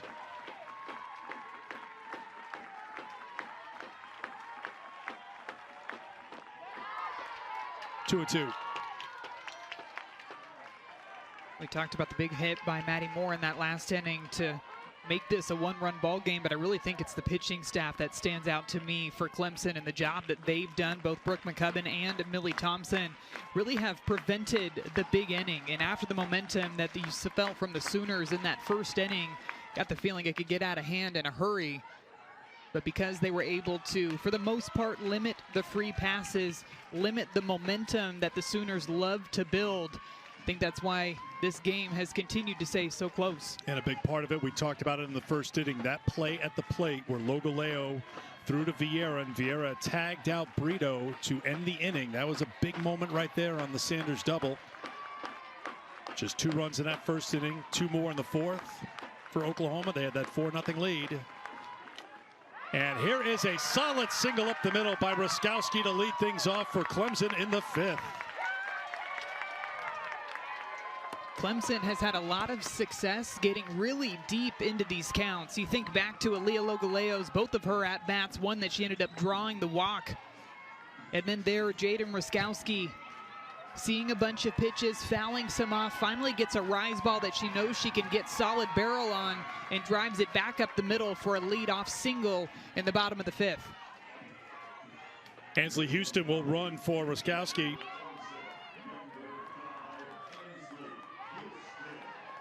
And here's the number 9 hitter, Davenport. Davenport is 1 for 1 against May. 6 hits in the NCAA tournament, a home run and 4 runs batted in. Does Clemson play small ball here, or does Davenport swing away? Strike 1. Sometimes coaches like to let their batters go up there and see a strike too, maybe if they want to be aggressive early in the count, and then sometimes choose to go to more of the small ball to move that runner over into scoring position.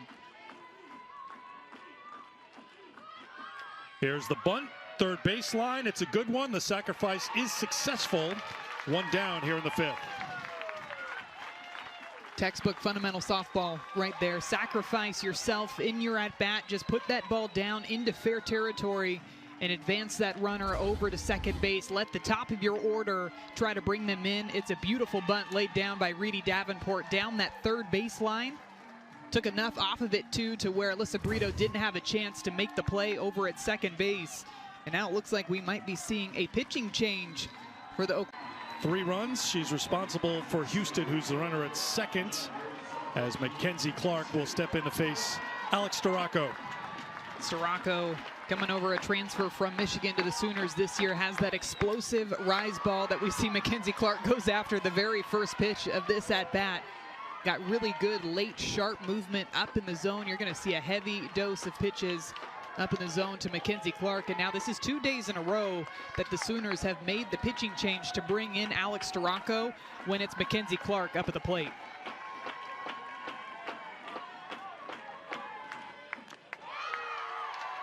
One and 1. Storako came on yesterday with 1 out in the 6th inning and got Clark to fly out. Storako retired the 5 batters she faced, 4 by fly ball.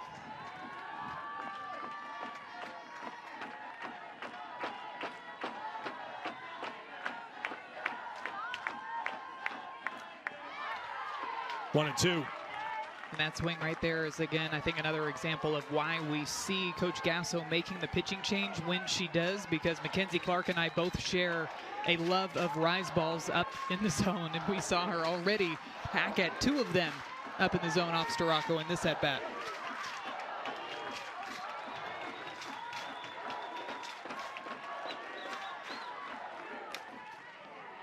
Grounded foul.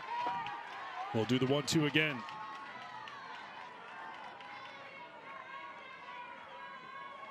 Patty Gasso's team was up 4-0, but then the Tigers on the comeback trail. 3-run home run last inning. Tying run at second with 1 down here in the home half of the 5th. A reminder, Clemson, the home team, here in Game 2 of the Super Regional.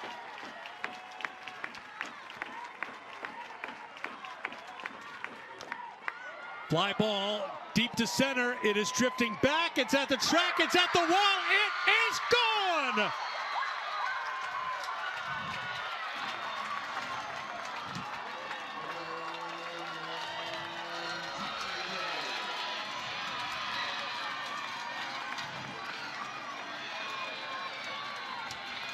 Mackenzie's dad, Brian, loves it. A 2-run home run.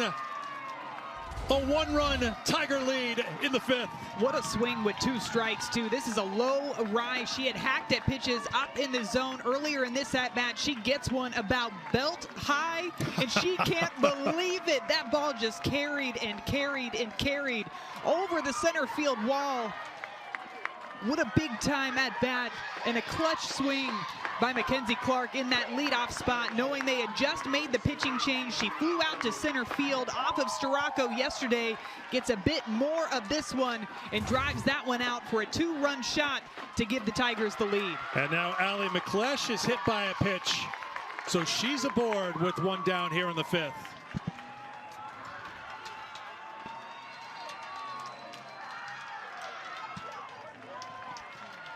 We told you earlier about Mackenzie Clark being back here as you take a look at McLeish being hit by the pitch. Mackenzie Clark coming here to Oklahoma. She said earlier in this week, if you told 5-year-old me I'd be playing in Oklahoma, I would not have believed you. And here she is, hitting a 2-run home run in the 5th inning against the 2-time defending national champions to put her Tigers in front. And Valerie Cagle with a solid line drive to center field, and the Tigers aren't done here in the 5th. We're seeing the aggressiveness too, because they know the direction that all these pitches they're going to see from Storako are going to move. Everything's going to have a little bit of upspin to it, and they've made very quick adjustments with their barrels, getting on top, driving it out of into the outfield. Here we go with Valerie Cagle, a pitch on the outside part of the plate. You know that's the area of the plate that she just loves to swing at. Drives that one hard for a line drive base hit to continue this rally for the Tigers. Pitching coach Jen Rocha will step to the circle to talk with her battery and the infield here. A single by Ruskowski, sacrifice bunt by Davenport, 2-run home run for Clark, her 13th of the season. McLeish hit by a pitch, and then Cagle with her first hit of the day and her 4th hit of the Supers. Kirsten Deal out there in the Sooner bullpen getting loose. First time that the Sooners have been playing from behind all postseason, and the most runs that the Sooners have allowed all year. See Kinsey Hansen as she steps behind the plate, trying to get her fans going, but right now it's the Clemson fans making the most noise. Rightly so. Their team has come from 4-0 down to go on top 5-4 with 2 on here in the 5th. Ball 1 to Caroline Jacobson. Jacobson's 1 for 2 today, doubled and scored in the 4th, struck out in the 2nd. 7 hits, 9 runs batted in for Jacobson in the NCAA tournament. She's been big. 1-1.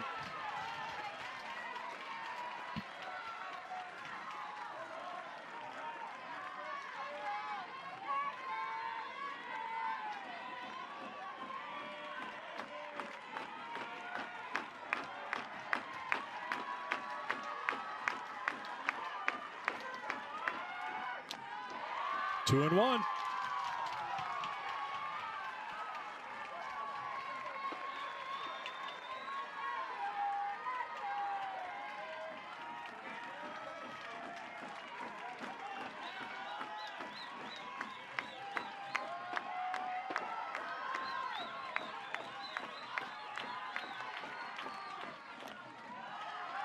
Two and two.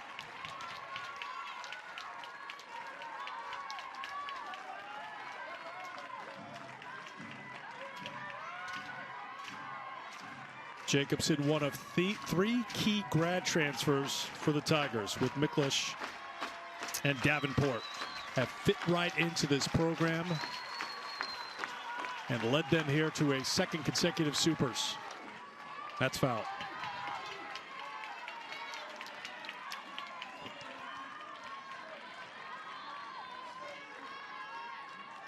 Continuing to see those rise balls on different locations, different planes from Alex Storako. Some of them more low in the zone, some up in the zone. But everything, again, having a similar movement and spin to it.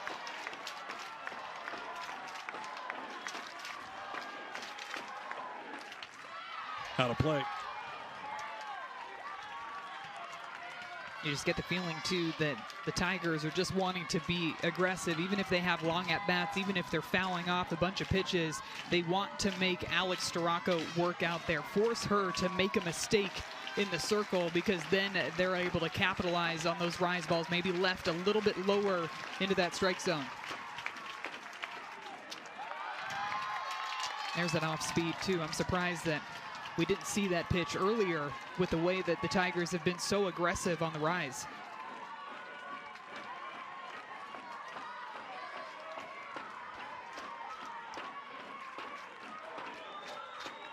Count is full to Jacobson. 3-2 with one down.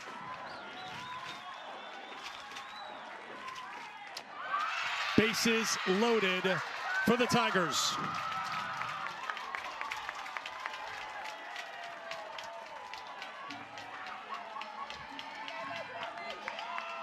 All of a sudden, you just feel so much energy coming out of that Clemson dugout, just celebrating quality at-bats and having that pass-the-bat mentality. That was something that they really worked on coming into this weekend. Not trying to go up there and get the hero swings is what Coach John Rittman called it. He said that's what they were doing back in that ACC tournament when they got no hit by Cassidy Curd for Duke, that they were trying to go up there and get the big-time swing rather than just trusting in the process, trusting in the game plan and the approach that they had in the at-bat, and trusting their teammates on either side of them in the batting order as well. And that's what we're seeing from the Tigers here in this inning to continue this rally in the bottom of the fifth. Bit of a delay here. Logoleo had stepped out, and now Patty Gasso is going to go to the circle. And it looks like she's going to make a pitching change and bring on Kirsten Deal. So a new to Clark, so she's charged with one run at the moment, but she is responsible for the 3 on the bases right now for the Tigers. And a freshman steps into the circle in a huge spot here for the Sooners. This is a big moment for Kirsten Deal. Coming from the left side, she's got that really good curveball, rise ball combination, so a lot of up spin on her pitches, but she's also got that changeup that she's going to throw in there as well, and that's got to be a pitch that you have to have a ton of confidence in with the bases loaded, one away, and Clemson trying to continue their rally. Logoleo's had a couple of good at-bats here today. She takes ball 1 from the freshman.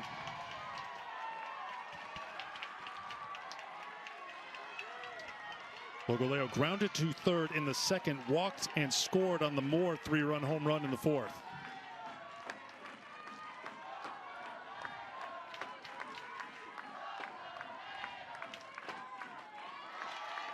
Two and 0.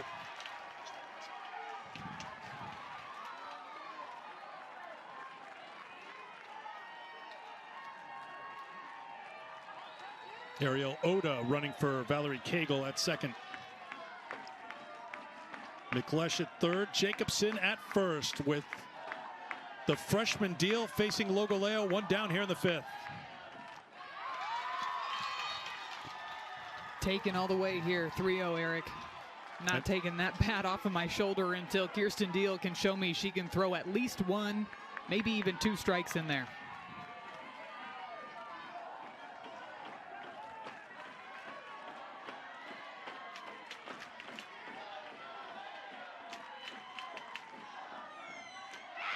Not close. Ball 4. That brings in a run, and the Tigers extend their lead here in Norman. We're just seeing them string together those quality at-bats, and with each pitch, each at-bat, you can hear the crowd for Clemson getting louder and louder and louder in the dugout, and these players are just feeding off of that energy. And look at the way that they've adjusted throughout the ball game too. Started off 0 for 6, now 7 for 12 through the rest of this ball game, and that's where all of that run production is coming from.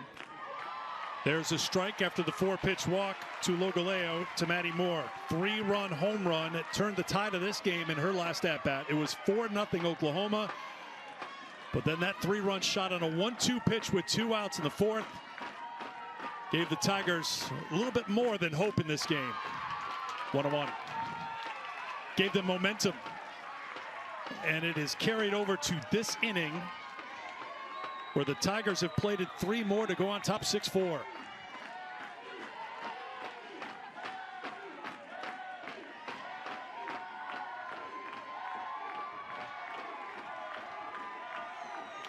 Back up the middle and knocks off the glove of the pitcher. The flip to first for the out, but a run will score to make it 7-4.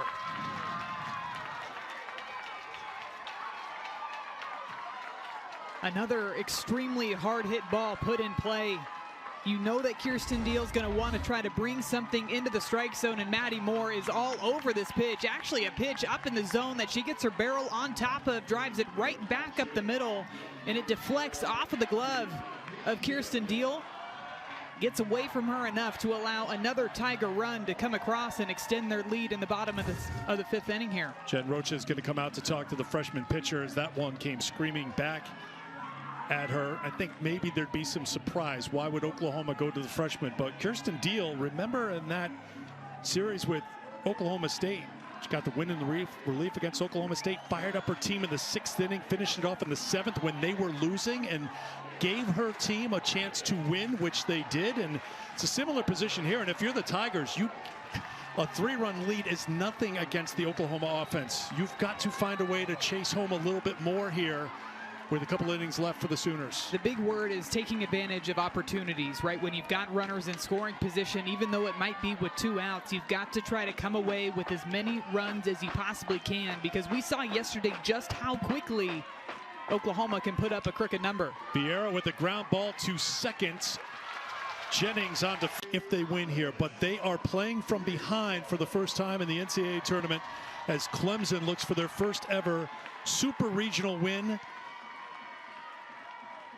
It's their 4th year as a program, their 2nd trip to the Supers, and with a 3-run lead as they work here in the top half of the 6th. Millie Thompson throws strike 1 to Alyssa Brito. Brito 1 for 2 today, homered in the 4th inning, her 2nd of the Super. Her first was yesterday. It was off of Millie Thompson as well. Not surprised that Millie Thompson goes with the changeup the first pitch of this at-bat to get ahead 0-1. Big rip, 0-2.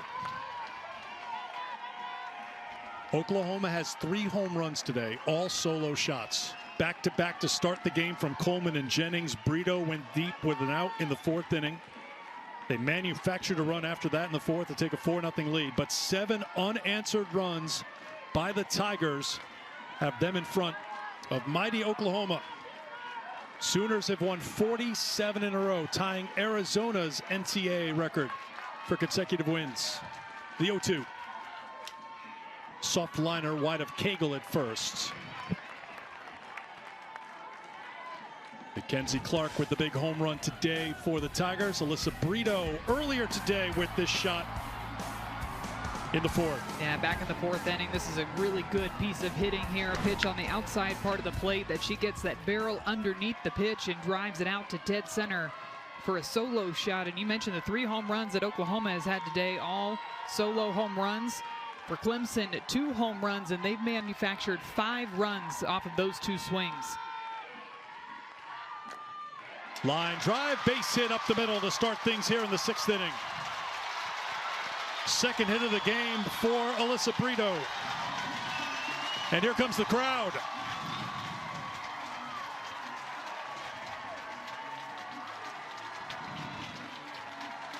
We saw the momentum pick up in just 1 inning yesterday, and Alyssa Brito knows that they need to get some of that energy and momentum back onto their side.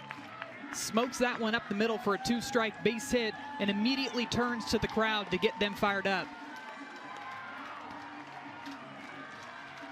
And the Tigers are going to turn to their third pitcher of the game. As John Rittman stepped out, Valerie Cagle started stepping towards the dugout to trade in her first baseman's glove for a pitcher's glove because she'll be in the circle when we come back to Norman.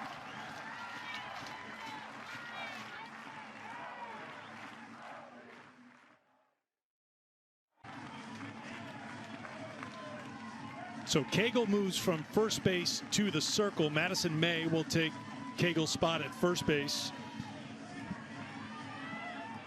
Cagle last weekend in the Clemson Regional, 17 innings, gave up 9 hits and 4 runs. Yesterday, 4 innings, 7 hits, 8 runs, 7 earned in her 78 pitches. Brito at first. Sanders will step in with nobody out here in the top of the 6th. Right away, brings the heat and gets strike 1.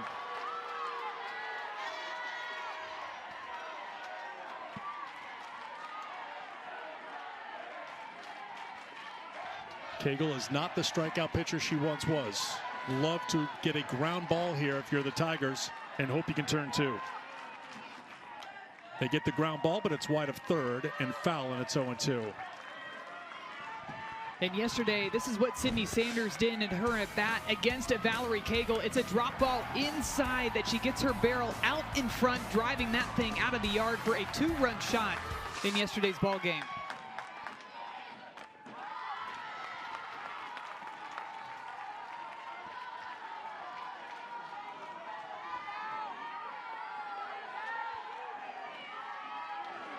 One of the 3 finalists for National Player of the Year. Has delivered time and again in the postseason. Vieira with the stop in the circle. Pitching Clemson to this Super Regional at the plate, helping lead the Tigers to this Super Regional. And now trying to pitch them to a win against Oklahoma, the 2-2.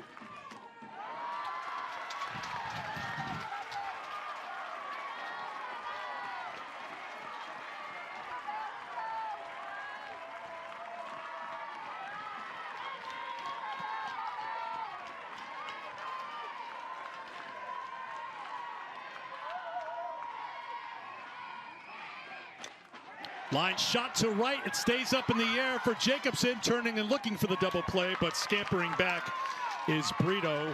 1 down here in the 6th.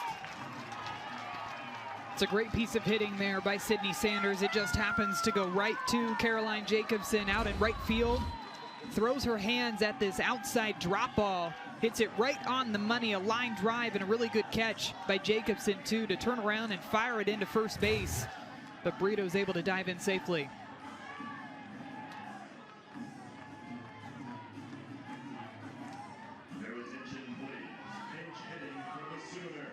So I have a pinch hitter here for Oklahoma. Alina Torres will hit for Erickson with 1 down in the 6th. Torres 3 for 6 with a couple of runs in the NCAA tournament. Was 0 for 2 yesterday. Back to Cagle. The throw to second for 1, and Logaleo holds onto it as she tiptoes over Brito at second. Brito's going to go back to the bag. Will there be a challenge here for Oklahoma? There was a bit of fancy footwork around that bag there for the Tigers. Yeah, it almost looked like a bit of miscommunication between Maddie Moore at second base and Aaliyah Logaleo at shortstop as far as who was going to cover second base when that ball went back to Valerie Cagle. Let's take another look at it here. It looked like she had that left foot on the base when she caught this throw. Well, she was on her way past the bag. Did she hold on just right enough? There. Yes. Yes, I think that shows us right there that she did get that out at second base. Looked like it on our replay. Patty Gasso, for the moment, is asking for the umpires to get together. A reminder, we're in the 6th inning. This can be an umpire-generated review. A lot of times the coaches will just ask for a conversation and the umpires will just say, let's make sure we've got it right. We'll go to the monitor, check with the replay center, which is in Pittsburgh here for the NCAA tournament.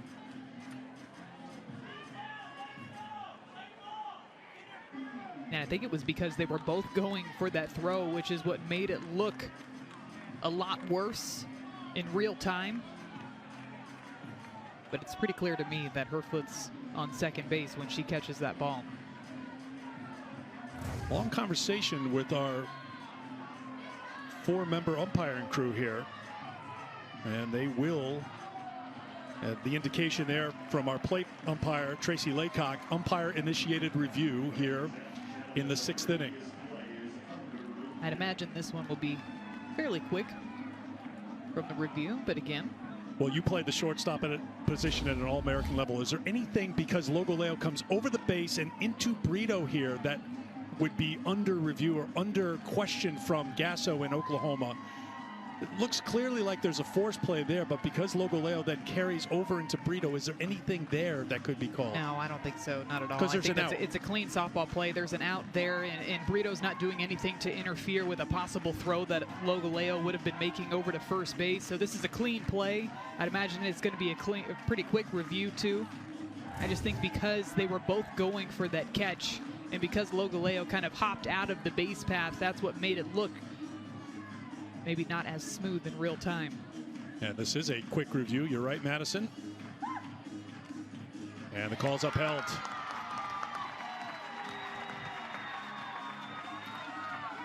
And it's the right move to go to the monitor just to be sure, because you're talking about, with the Tigers, a team whose season is on the line, or Oklahoma, a team that could go to the Women's College World Series with a win here today. And you know just how much Oklahoma likes to celebrate the little things and how they pick up momentum on just the smallest aspects of the game. And so that right there, you just kind of felt that they were hoping for something to be able to continue to bring the momentum back onto their side, because right now it is clearly all Clemson. 2 outs for Grace Lyons here in the 6th.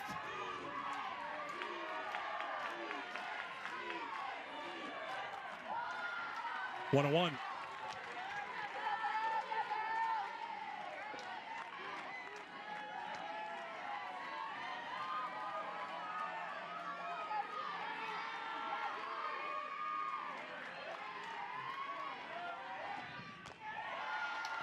Two and one.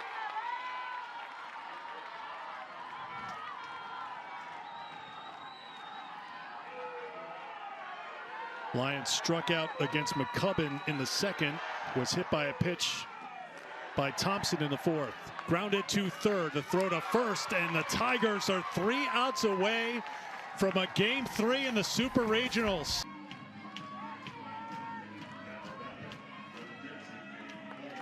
If you're just joining us, Oklahoma had back-to-back home runs in the top half of the 1st inning. They are the host team, but the visiting team in Game 2 of the Super Regional. It could have been a much bigger inning. Good defensive play, a play at the plate. Got the 3rd out of the inning for the Tigers. Oklahoma scored 2 more in the 4th. They had a 4-0 lead, but then Clemson with those 3 runs in the 4th, the 4 runs in the 5th. Batting now in the home half of the 6th inning with Ruskowski leading off. She got things started in the 5th inning with a leadoff single. Yeah, and Eric, you even mentioned too, after that 1st inning, that big play, that out that was made at the plate just felt like a big play. And I know it was early in the ball game, but both you and I just had a feeling that that play that Clemson was able to make on the relay into home plate was going to be a big one. And I think we're seeing exactly why. And it was because Clemson used the momentum of that great defensive play and that great stop to try to carry it over to the rest of the game and keep them in the ball game long enough to allow their offense to make adjustments and get runs on the board.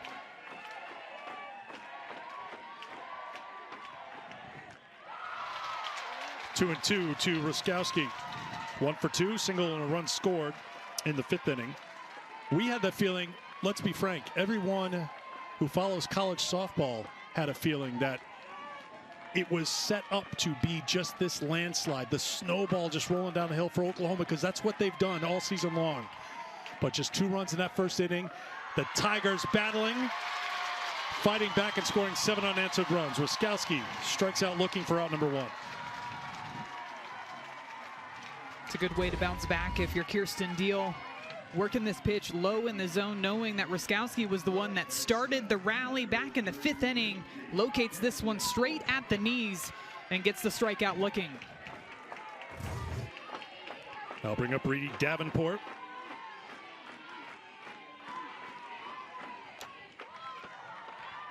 Fly ball out of play for strike one for Davenport, who singled in the third, had a sacrifice in the fifth.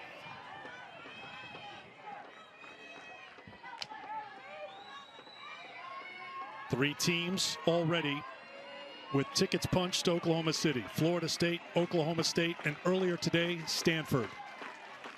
Oklahoma with a chance to join those teams today. The Tigers trying to force a Game 3 tomorrow. Popped up, playable, right side, and put away by Sanders. 2 down.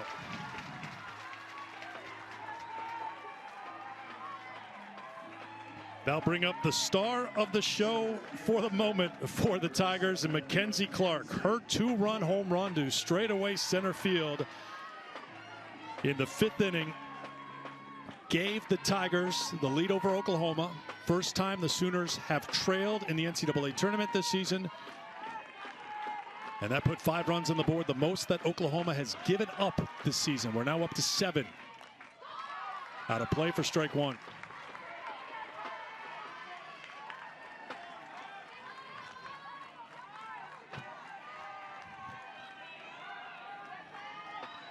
Looking ahead for the Sooners in the top half of the 7th inning, 9-1-2. Which means Coleman and Jennings will come to the plate.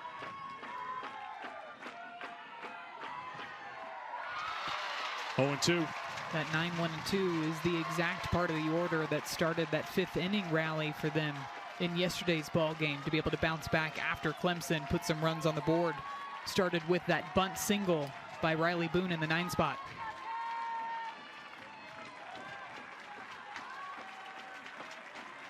The 0-2 pitch from Deal to Clark.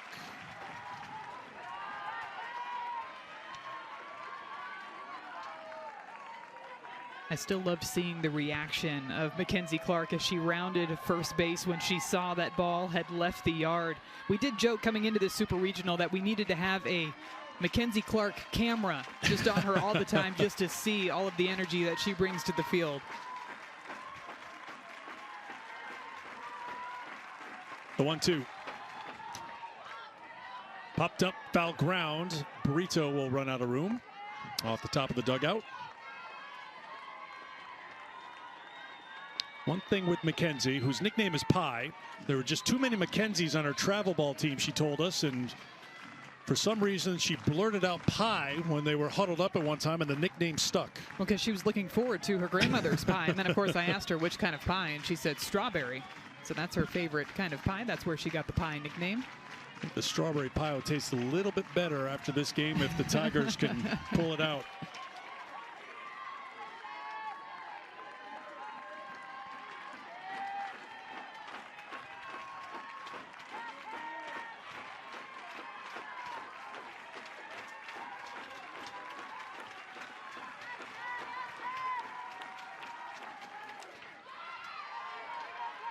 Clark battling against the freshman Deal. Third pitcher used today for Oklahoma. Nicole May started. Alex Tarraco followed, and now Deal, the freshman, trying to keep it a 3-run game right now as we get closer to the 7th inning.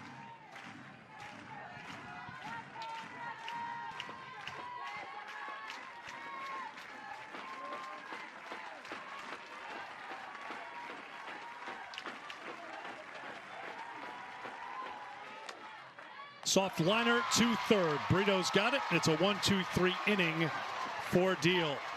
Last chance for Oklahoma coming up as we head to the South Tennessee All-American Madison Shipman. So many emotional swings, so much drama, and now we get to the 7th inning. It really just has been a back and forth game. It started with the Sooners with those back-to-back solo shots to get the game going, but then it was Clemson with the 2 big home runs, the 3-run shot and the 2-run shot, and then they were able to capitalize again on more and more base runners, getting that run total up to 7 runs, and they've given themselves a 3-run cushion in the top of the 7th. 47-game winning streak on the line, a 64-game home winning streak on the line for Oklahoma.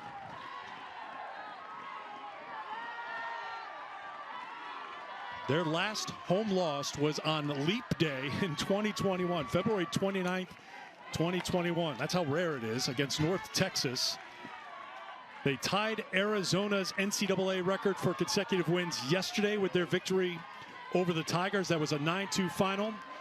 Patty Gasso's team had a 4-0 lead, but the Tigers, with those 7 unanswered runs, 3 outs away from a Game 3 tomorrow. Riley Boone with a hot shot foul, and it's 1-2. Valerie Cagle did not start. Brooke McCubbin started, followed by Millie Thompson, and now the ace. The presumptive pick for Player of the Year nationally, Valerie Cagle, an elite two-way player. Misses for a ball, it's 2-2.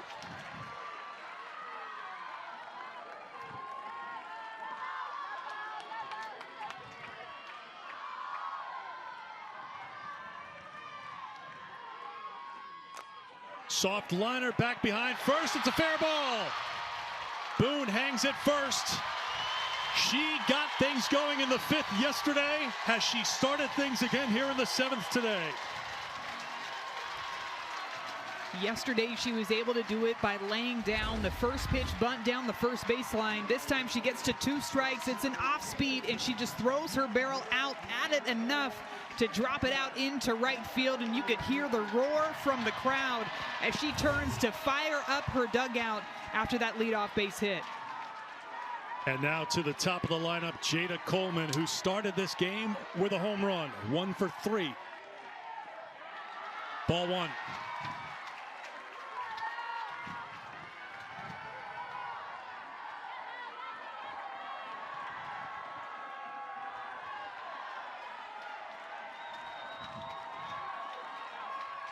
The Big 12 Player of the Year facing the ACC's Player of the Year.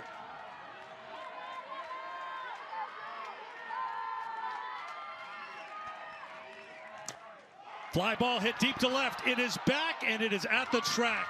Miklish has it, 1 down.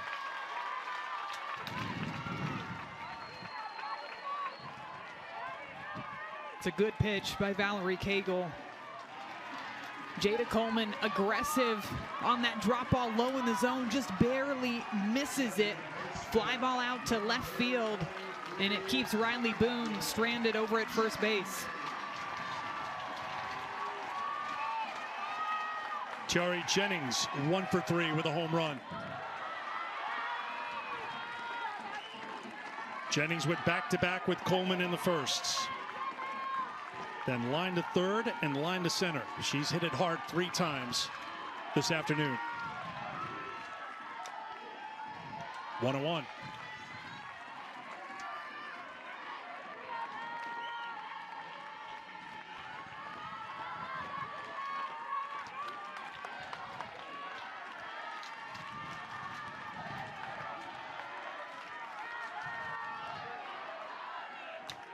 Out of play, it's 1-2.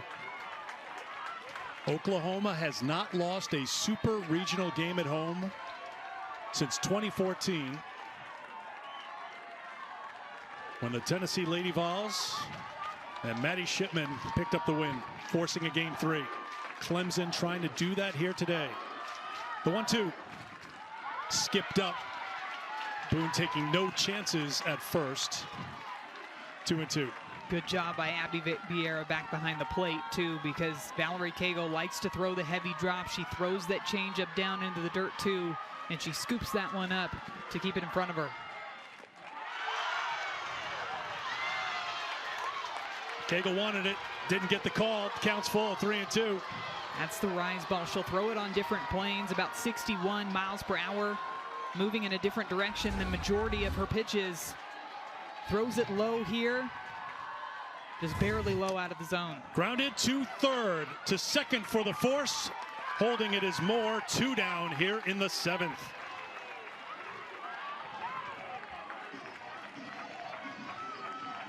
After watching that close one go by for ball 3, Tiare goes after the very next pitch that she sees. Ground ball over to the left side, get the force out at second base, and now 2 away with Haley Lee up to bat. Lee's 0 for 3. Another good stop by Vieira. Ball 1. Lee flied out to left in the first, fouled out to first in the third, grounded to first in the fifth.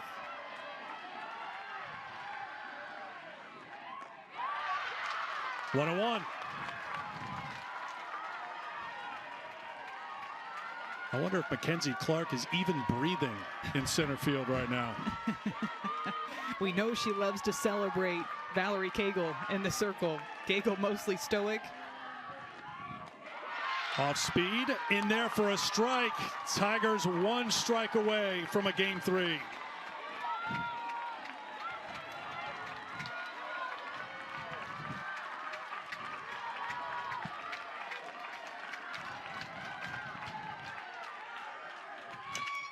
Soft liner to right, it's a base hit. Sooners aren't done yet. The tying run will come to the plate here in the 7th. Down to their final strike in this game, and it's Haley Lee dropping that one out to right field. And just as you feel the energy pick up, Abby Vieira is going to come out and have a quick chat with Valerie Cagle in the circle.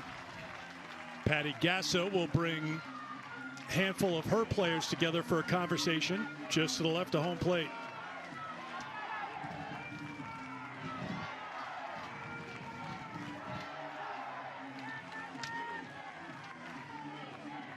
"47 consecutive wins since their only loss this season, which was to Baylor on February 19th.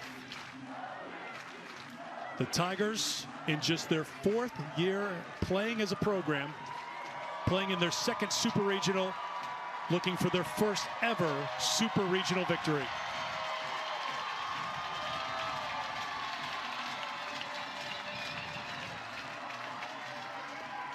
A record crowd packed into Marita Hines Field. 2,127, about as many out beyond left field in Home Run Village.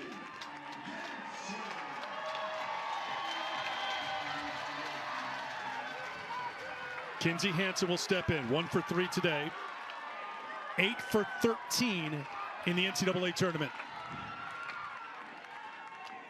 Strike 1.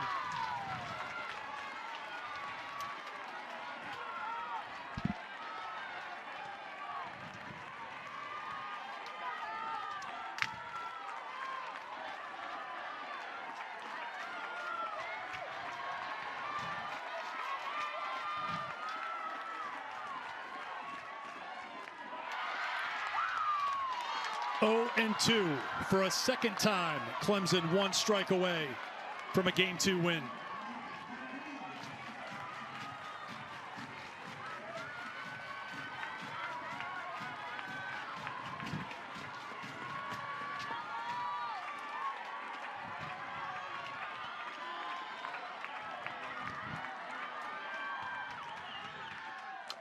Swung on, hit deep to left field. It is back. It is gone. We are tied.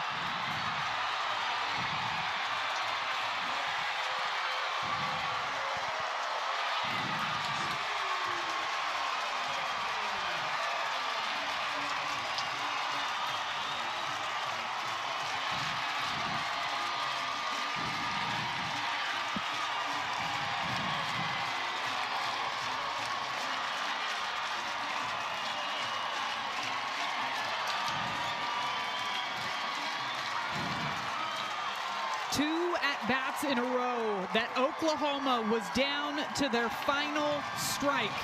Haley Lee drops a base hit out into right field, and on an 0-2 count, a pitch up and away. Kenzie Hansen pulls this thing. It's a rise ball over the left field wall to tie up this ball game with just one swing of the bat.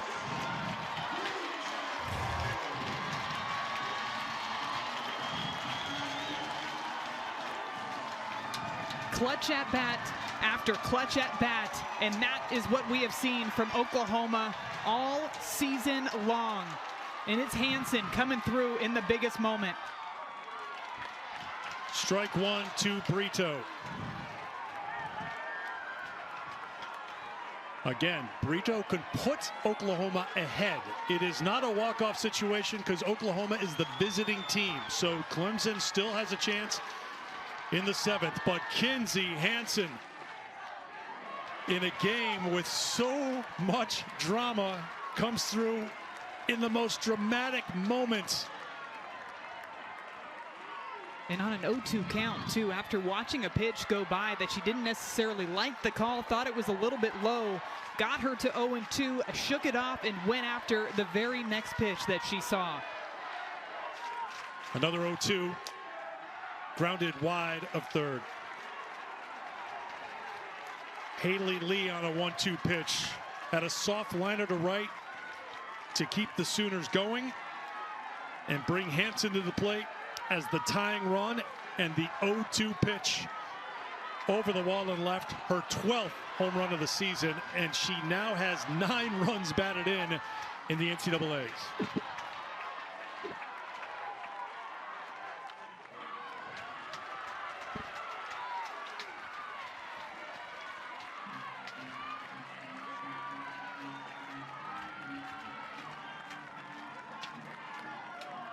Mackenzie Clark and the Tigers.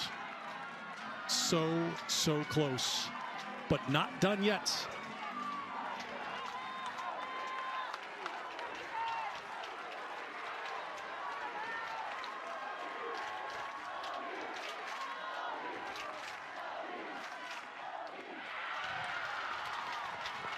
One and two now to Brito. Brito 2 for 3 today. Had a solo home run in the 4th. Singled in the 6th.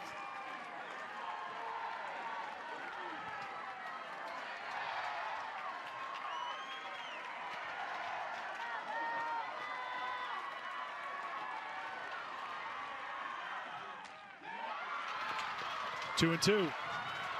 You can tell Cagle being very careful where she places these drop balls to Brito. I've talked about it several times throughout this Super Regional.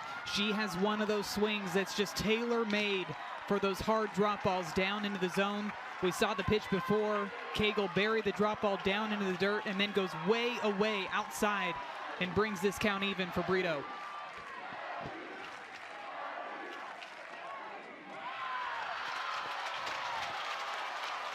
Works the count full.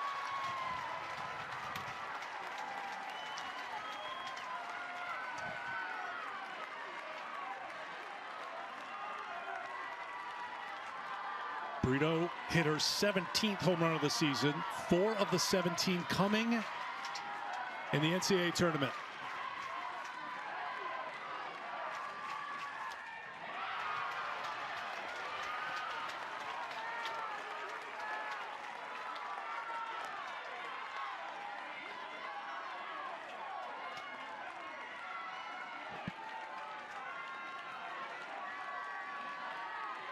The arrow will go talk to Cagle.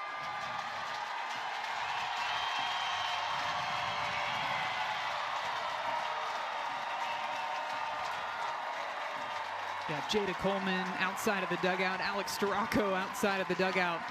Riley Boone, Grace Lyons just firing up this crowd. They feed off of the energy and the momentum to be able to come through in those timely moments.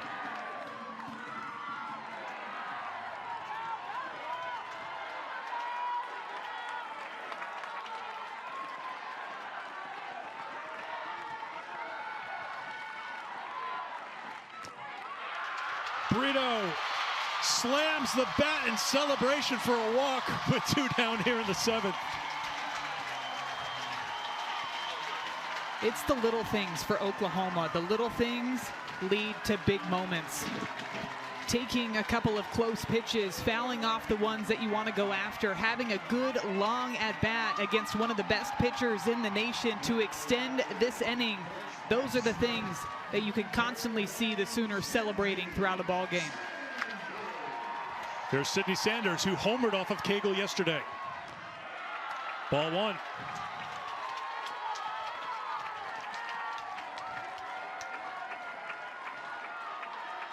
Sanders doubled in the 1st. Was hit by a pitch and scored in the 4th. Lined out to right in the 6th.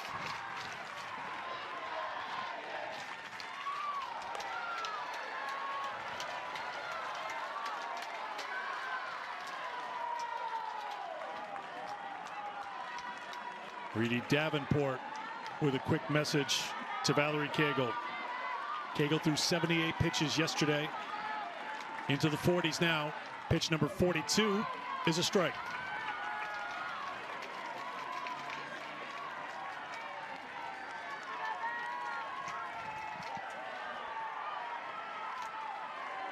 Taping up the chest protector for Hansen. That would tell me that Jordy Ball will pitch the bottom of the 7th with that blue tape target.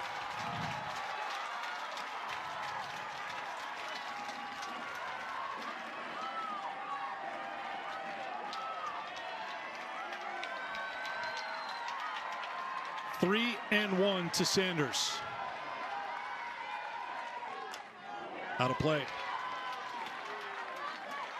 One thing, too, that I've really marveled at from Oklahoma all season long, back from when they were playing UCLA in a preseason tournament, was their two-strike hitting. They hit 4 two-strike home runs in that matchup early in the season. Today, they've got 2 home runs with 2-strike counts, 4 singles, and 2 hit batters with 2-strike counts. And go ahead and add another walk to that total. Interesting, too, Maddie, on that follow-through, Cagle, after delivering that pitch, looked right to the Clemson dugout. So you have to wonder how she's feeling right now.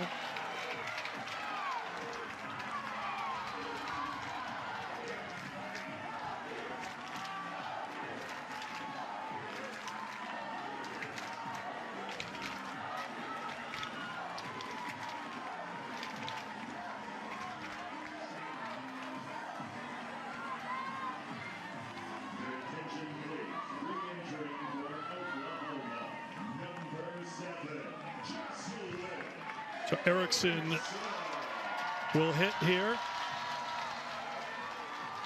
in the 7th.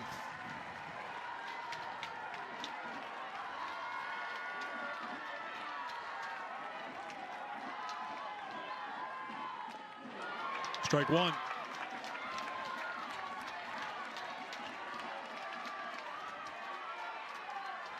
Yeah, it's interesting, Eric, that you mentioned she looked into the dugout. Her velocity still looks up to me. It looks like she's pumping in there a consistent 70 miles per hour on the drop ball.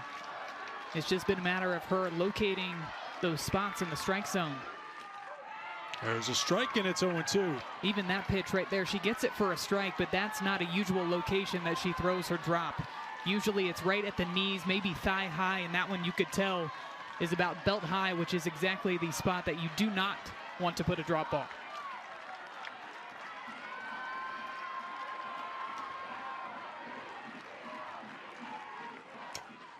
Rounded to short, Logaleo with the flip, and holding onto it is Moore to retire the side. Clemson will have a chance to walk things off as we head to the bottom of the 7th, but Oklahoma has done it again. Down to their final strike twice. They come through, and they're not used to playing from behind, but what they are used to is everyone in the lineup contributing something, and there is just no easy out.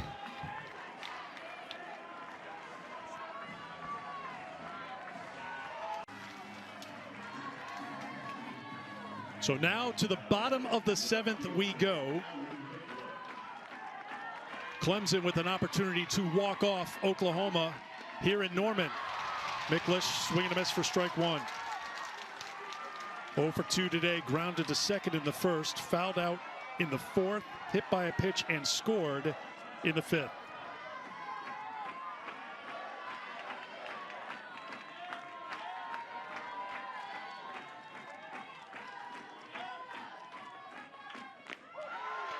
Oh and 2.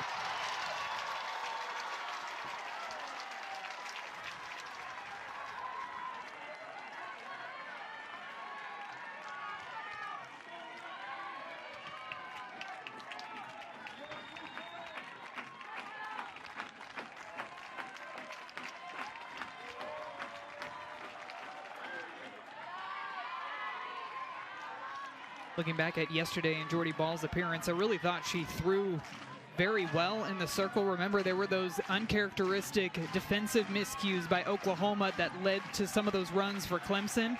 but I thought she got some huge strikeouts with runners in scoring position that really halted the momentum for Clemson in yesterday's ball game.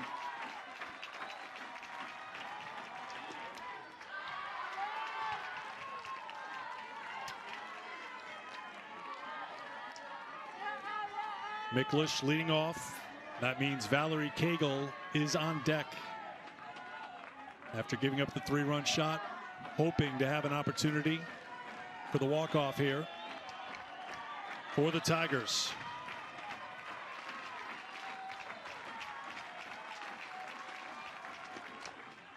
Slapped, foul.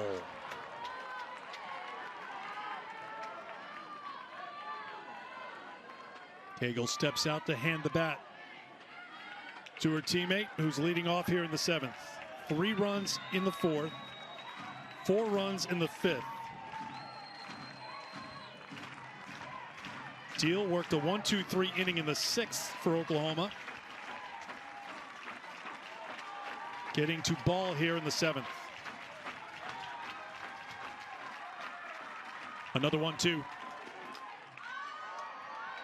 Fly ball, shallow center. Coleman. 1 away.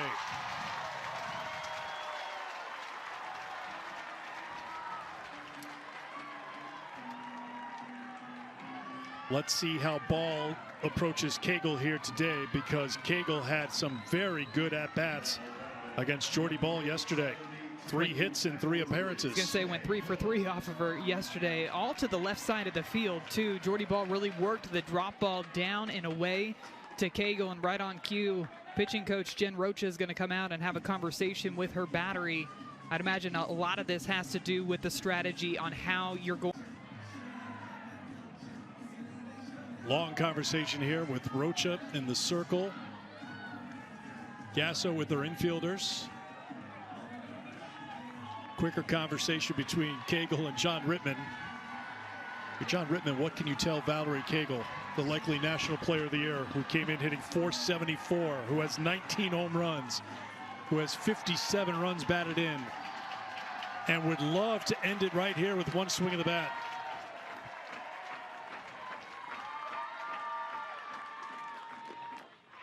Big cut, strike 1.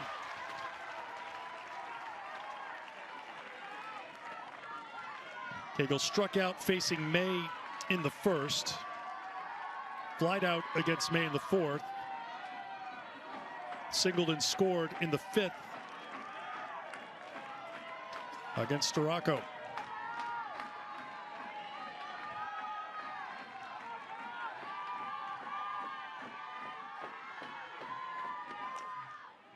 Line drive, foul.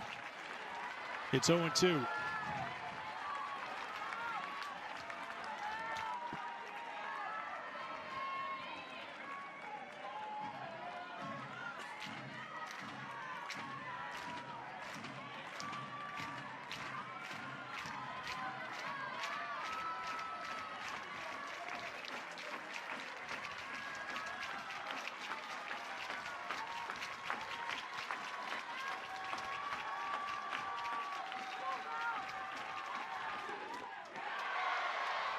One and 2.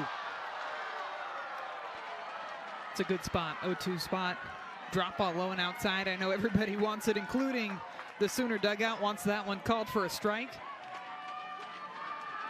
Not far outside, but that's a good 0-2 pitch.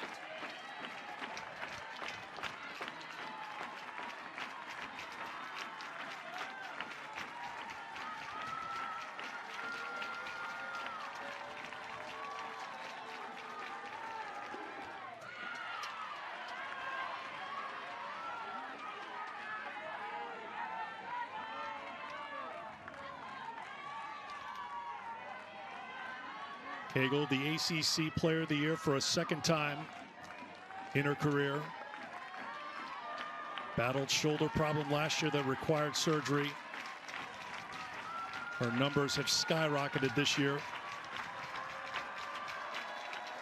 The 1-2.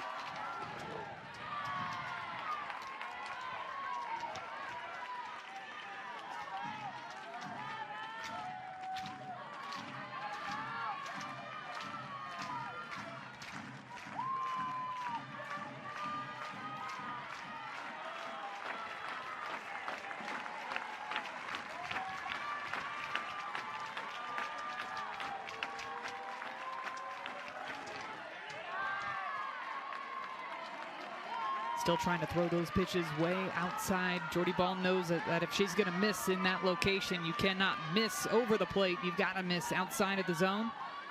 Good couple of takes there, too, by Cagle.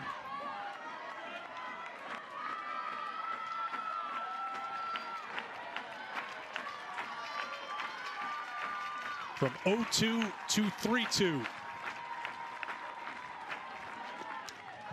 Just got a pace. Anxious moments for Oklahoma fans because their team is not the home team. Clemson's the home team.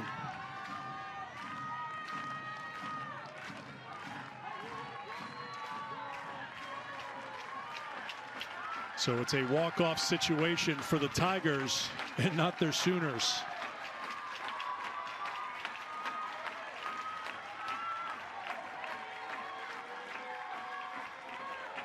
Another 3-2 from Ball.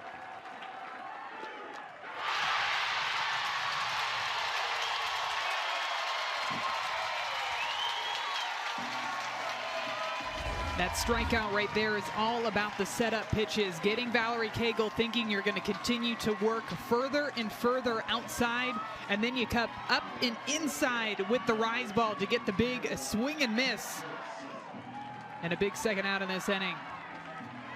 Ball wins the battle with Cagle. 2 down here in the bottom half of the 7th. And that'll bring up Caroline Jacobson. Strike 1. Jacobson 1 for 2. Struck out in the 2nd, doubled and scored in the 4th, walked in the 5th.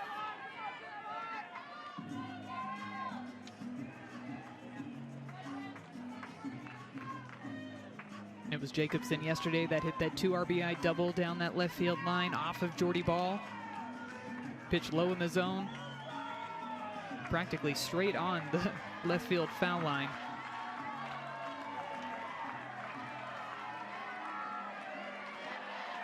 Looks like Brito's hugging that line a little bit closer than we saw her yesterday over at third base.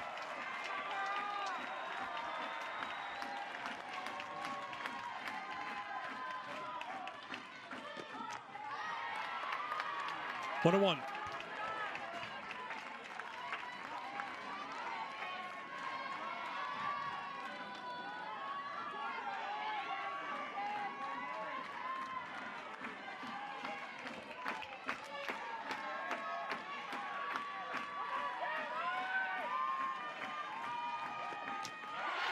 One and 2.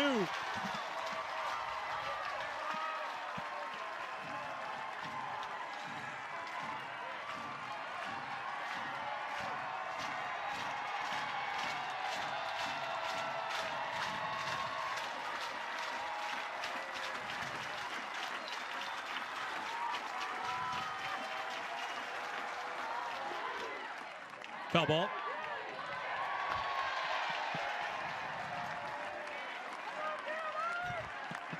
I think he's using his catch he just made in the stands to try to fire up the Sooners. Well, he was the guy, one of hundreds, firing up the crowd, and then, as you say, the ball's going to find you. Yes, that is true. If we find you, the ball will find you. We'll do the 1-2 again.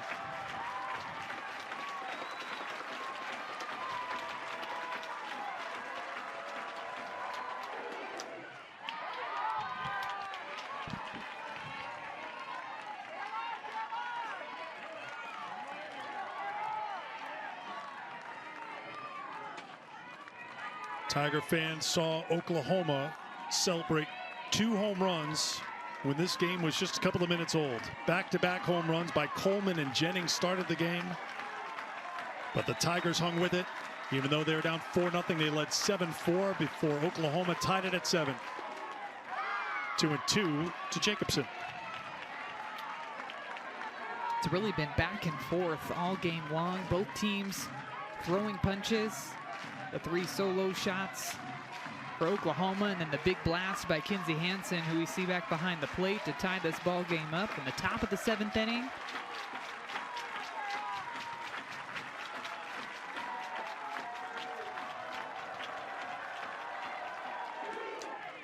Popped up, foul ground, and it is just out of play. heading into the dugout. Hang on a second. Sanders comes away with it. Umpires are having a conversation.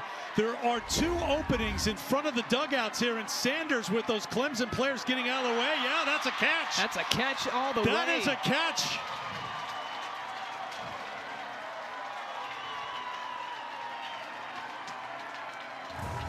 How about the defense from the top defensive team in the country? We go to the 8th, tied at 7.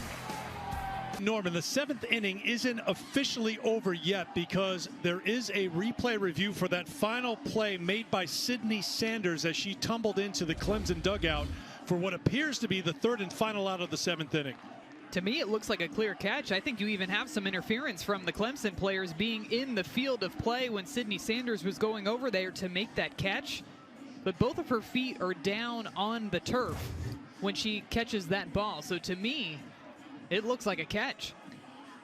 You had asked John Rittman before the game because we were curious about the openings there in case something like that happened. And he was told that as long as you have your feet, a full foot isn't on that concrete slab. You can have a piece of it, but not the full foot. And she was before that concrete slab leading to the dugout steps. Yeah, to me, both of her feet look like they're on this turf. And she actually runs into the Clemson players, too, and is still able to come away with the catch. The question is, did she have it?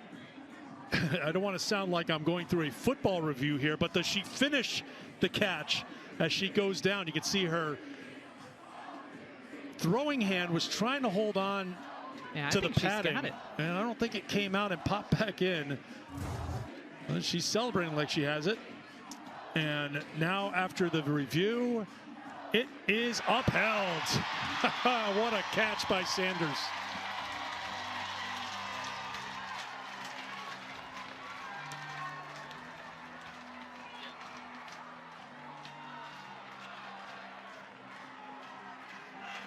Top team in the country in fielding percentage, 988 coming in, 16 total errors on the season. And for Oklahoma, this is game number 57. That catch just absolutely incredible, though, to be able to lock in, knowing that you're running into the opponent's dugout, still come away with the catch. Again, little things like that, a big play defensively, is something that the Sooners are going to use to try to continue to build that momentum in this ball game.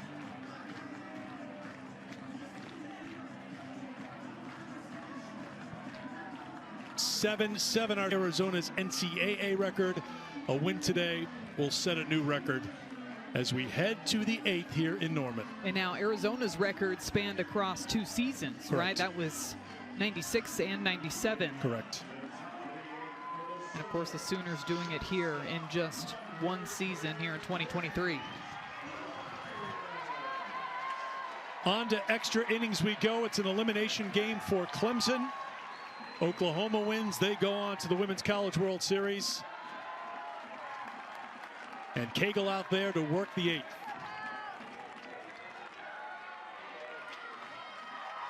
You saw it's the 2nd extra inning game of the season for Oklahoma. You got to go back to game 2 of the season, February 9th, when they knocked off Liberty 1-0 in 8 innings. Clemson 2-0 in extra inning affairs.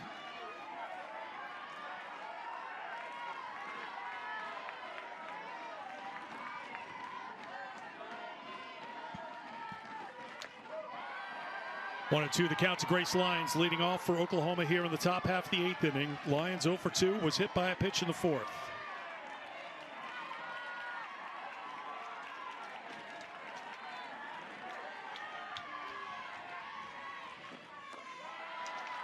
Two and two.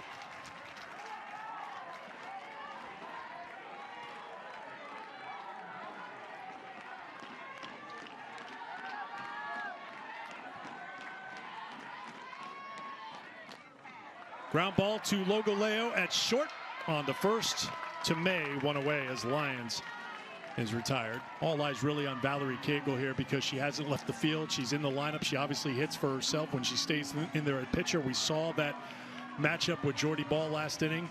Temperature just above 80 degrees, a little bit of humidity. She worked hard yesterday and she's got to dig deep here.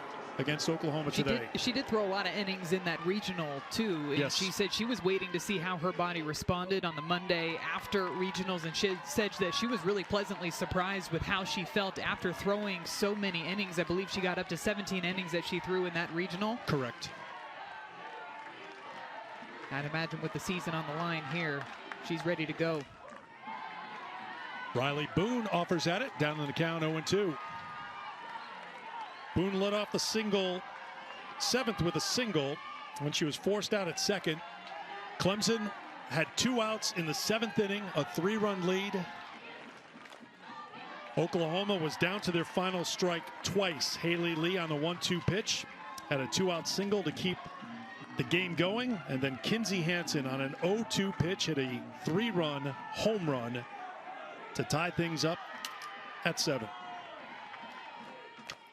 Boone rolls it over to second, hops up on Moore, who handles it. 2 down. It was interesting last inning too, and we talk about how good and deep this Oklahoma lineup is, but when Cagle got through Coleman, who flied out to left, and then got Jennings to ground out, you just had the feeling you got through those top 2 players, but it is not over. You've got Haley Lee, you've got Kinsey Hansen, Brito and Sanders. But here is Coleman with 2 down in the 8th. There's just so many batters in this offense too that have strengths in different areas of the zone, and I think Valerie Cagle went a lot to the off-speed rise early in that inning, and then after Haley Lee kind of dropped one out into right field, went back to it on Kinsey Hansen, and that's a completely opposite adjustment from what you would typically do to face the drop ball that you see, the heavy drop ball. For her to be able to throw that 62-mile-an-hour rise ball up in the zone, a completely different barrel angle. Comes inside for a ball. It's 2-1. And the fact that they're able to make those adjustments too on 2 strikes makes it even more impressive that Oklahoma was able to come back in this ball game in the 7th. Pitch number 60 for Cagle in relief. In there for a strike, and it's 2-2.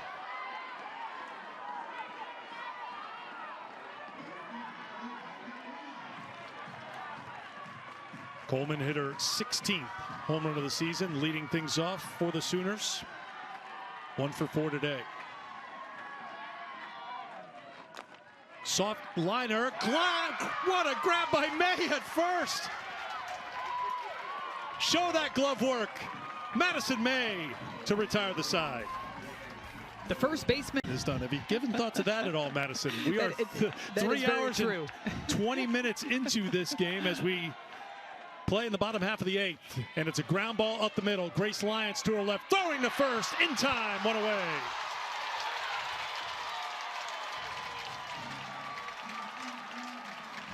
What were we saying about defense from the first baseman? You knew a shortstop had to get in on this action. Grace Lyons having to run a long way up the middle. Look at the way that she's able to just drop her arm angle down so low because she knows she doesn't have time to completely turn her hips to make that throw over to first base. It's a great play by the shortstop there. Yeah, John Rittman has come down and he's kind of sheepishly asking, he's like, well, can we just take a look at it? I think he knows that Logoleo is out at first, and Pittsburgh's probably already started to look at this one and should be a pretty quick review. But if you're John Rittman, why not? You never, ever know. And it's close. It's close, but remember the umpires and everybody in review is going to be looking for that leather closing around the ball. That's what's going to initiate a catch in their mind when they're looking at this review. And to me, it looks like that leather starts to move right there, right before Logoleo gets that foot on the bag. I must say, it is close. It is worth a review. Again, it's the snapping of the glove, as Maddie mentions, that they're looking for, and the call is upheld. So 1 down as Lyons showing why she's the Big 12 Defensive Player of the Year for a 3rd consecutive year. A lot of reviews in this game. Our umpires are getting their steps in, going over to the third base dugout over there. You're getting your standing in because you're so excited you can't sit still. You know, the defense, I just pop up out of my chair every single time. So now I'm thinking I might just stand the rest of the time. Wise choice. Here's Maddie Moore. Moore came through in the clutch in the fourth inning. It was a 4-0 Oklahoma lead. 2 on with 2 out for Moore, and she took a 1-2 pitch out for her 11th home run of the season. That started to turn the tide for Clemson. They followed with 4 in the 5th to take a 7-4 lead before Hanson's heroics in the top of the 7th. 0-2 to Moore.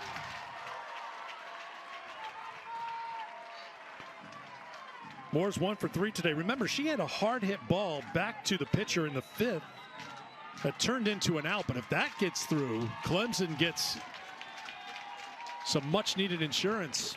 As it was, that 3 runs was not enough as Hanson had the 3-run shot. That's up high for a ball. It's 1-2.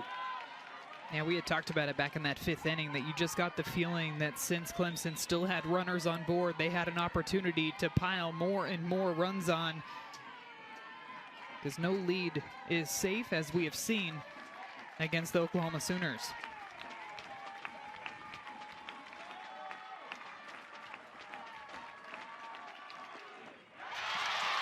Two down. Second strikeout for Jordy Ball, her 8th of the Super. She's got some really good velocity on her pitches this afternoon. Starts her off with a couple of drop balls and then goes with the rise ball, getting completely underneath that pitch as she releases it to get the upspin. Good location too, right underneath the hands for a strikeout for the second out.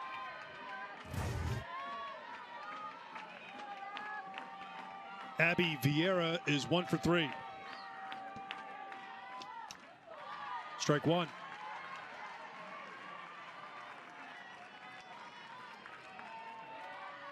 Vieira missed 13 games at the close of the regular season with an arm injury. Returned for the Clemson Regional.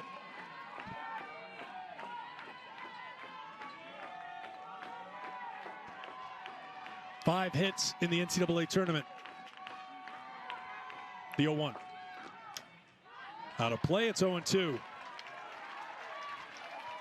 Vieira took a Donnie Goborn 70-mile-an-hour fastball straight to the forearm back in April 11th. Got back into the lineup this past weekend in the regionals. She's been big already. We've seen back behind the plate, blocking up a lot of pitches. Also, what she brings offensively has been big for the Tigers this season.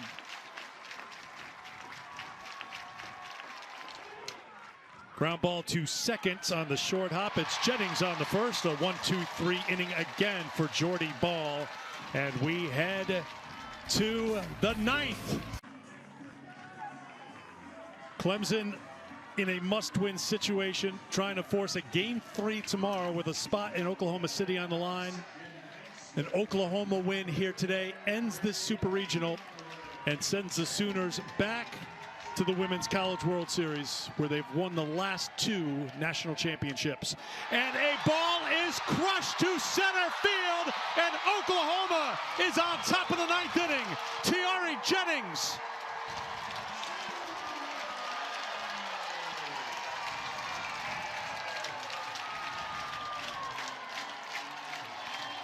The 5th home run of the game for Oklahoma, the 4th solo shot today for the Sooners, and it's Tiare Jennings.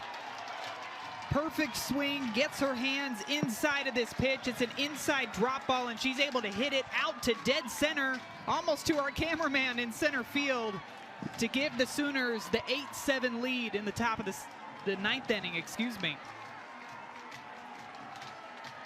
Jennings with her 2nd home run of the game, 16 this season, and it looks like that's going to be the final pitch for Valerie Cagle. The OU alumni love it out there. Reagan Spencer comes on. She'll be the 4th pitcher for the Tigers as Oklahoma leads it in the 9th. first base, and Reagan Spencer is the fourth pitcher used by Clemson here today. Reagan Spencer going to come in relief in this ball game. Primarily works down in the zone. Good example we just saw there. A lot of downward movement that she'll throw to both sides of the plate. Does have a changeup as well. Throws about in the mid-60s. But her job here is to try to keep the ball down, keep them in the park, and keep your team in this ball game.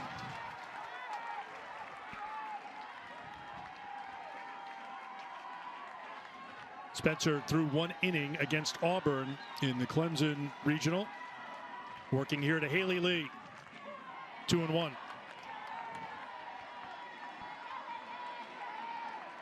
Everybody loves the home runs, but do not forget the bloop single by Haley Lee with 2 down on a 1-2 pitch in the top of the 7th.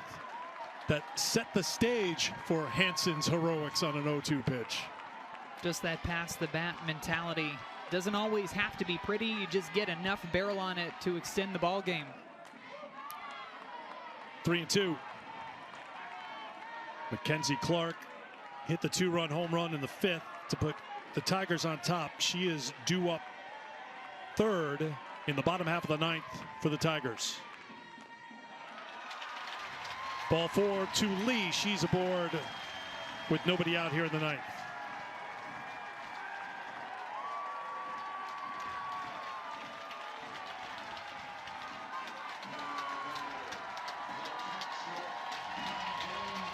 A hero's welcome for Kinsey Hanson.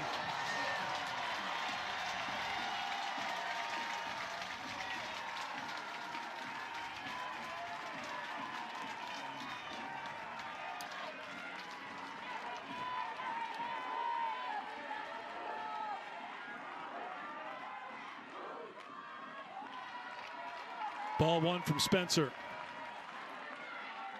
Hanson singled in the 1st, lined to 3rd in the 4th, popped out to 2nd in the 5th, then hit that 3-run home run with 2 outs in the 7th that tied the game at 7. This one is hit out to left field. Miklesh makes the play.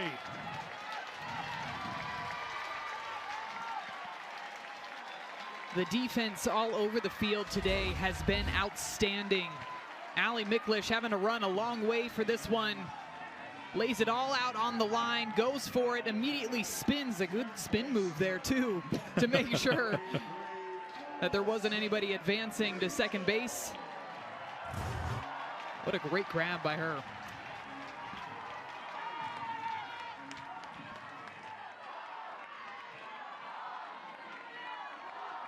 Here's Brito, who has homered today. Ball 1.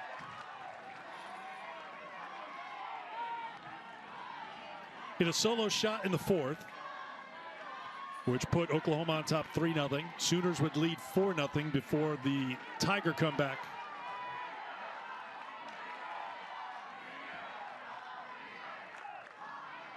Ground ball to 3rd. They get the force at 2nd. The turn to 1st in time.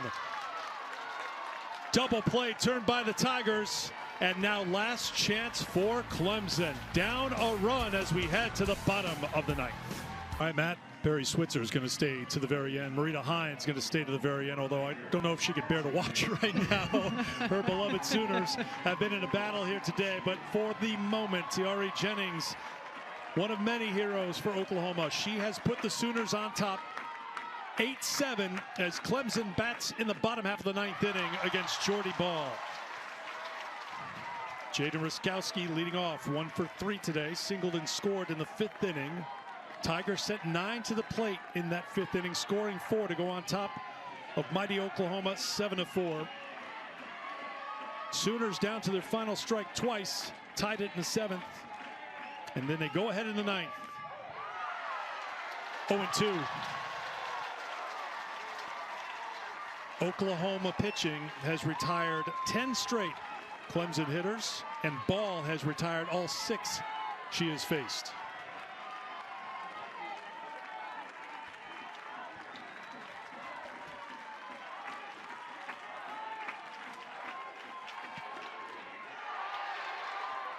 Checked her swing. It's 1-2. Couple of strikeouts mixed in there too for Jordy Ball. Typically when we're writing strikeouts, it's on that drop ball that she gets so many swings and misses on. But so far, both strikeouts have come via the rise ball. She's at great command. You saw of the 32 pitches, 24 for strikes. The 1-2 to Ruskowski.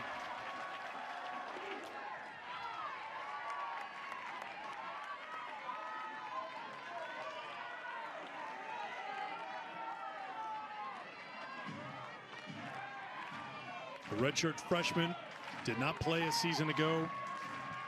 Batting here against the two-time defending national champions Oklahoma in extra innings.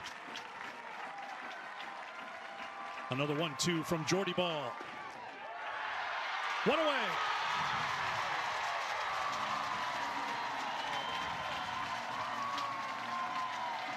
After seeing a bunch of rise balls to start off the at-bat, what does Jordy Ball go to when she needs a strike? She goes to the drop ball. Third strikeout for her on the afternoon, and it's one looking to start off the bottom of the 9th inning. Reedy Davenport 1 for 2, singled in the 3rd, sacrificed in the 5th, popped out in the 6th. Ground ball to 2nd. Jennings to 1st. Oklahoma now 1 out away from a return trip to Oklahoma City.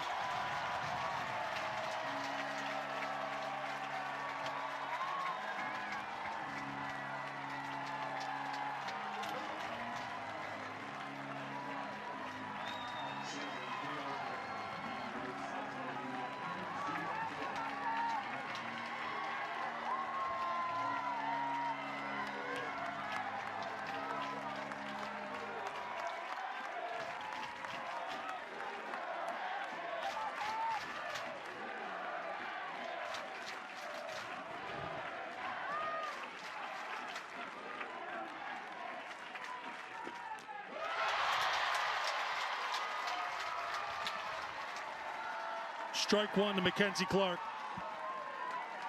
1 for 4 today, had the 2-run home run in the 4-run 5th inning.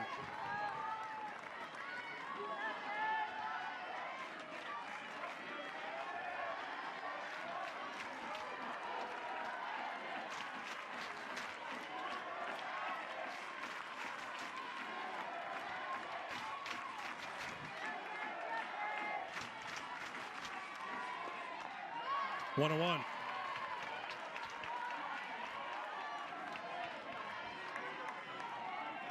Kenzie's dad, Brian.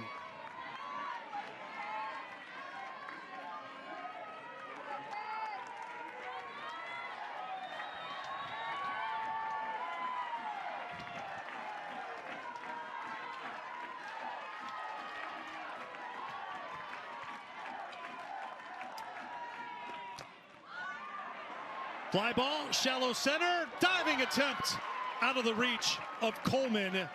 And Clark is aboard with 2 down with the base hit.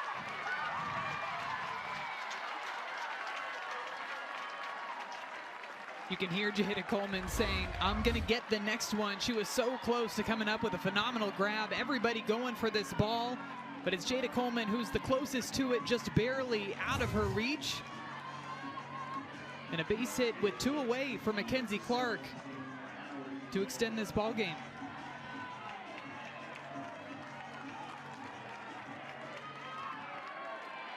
Here's Allie Miklish.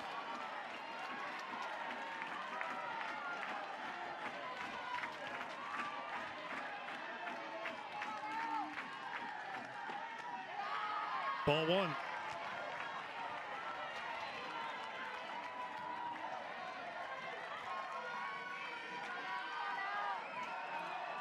Can the Tigers get to Cagle, who's on deck?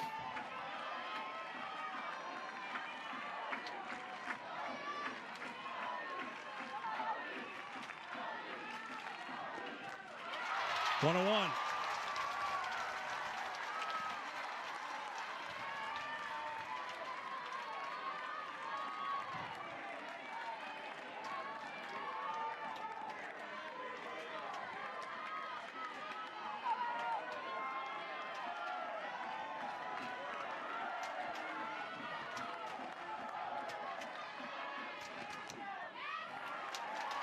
Tigers down to their final strike.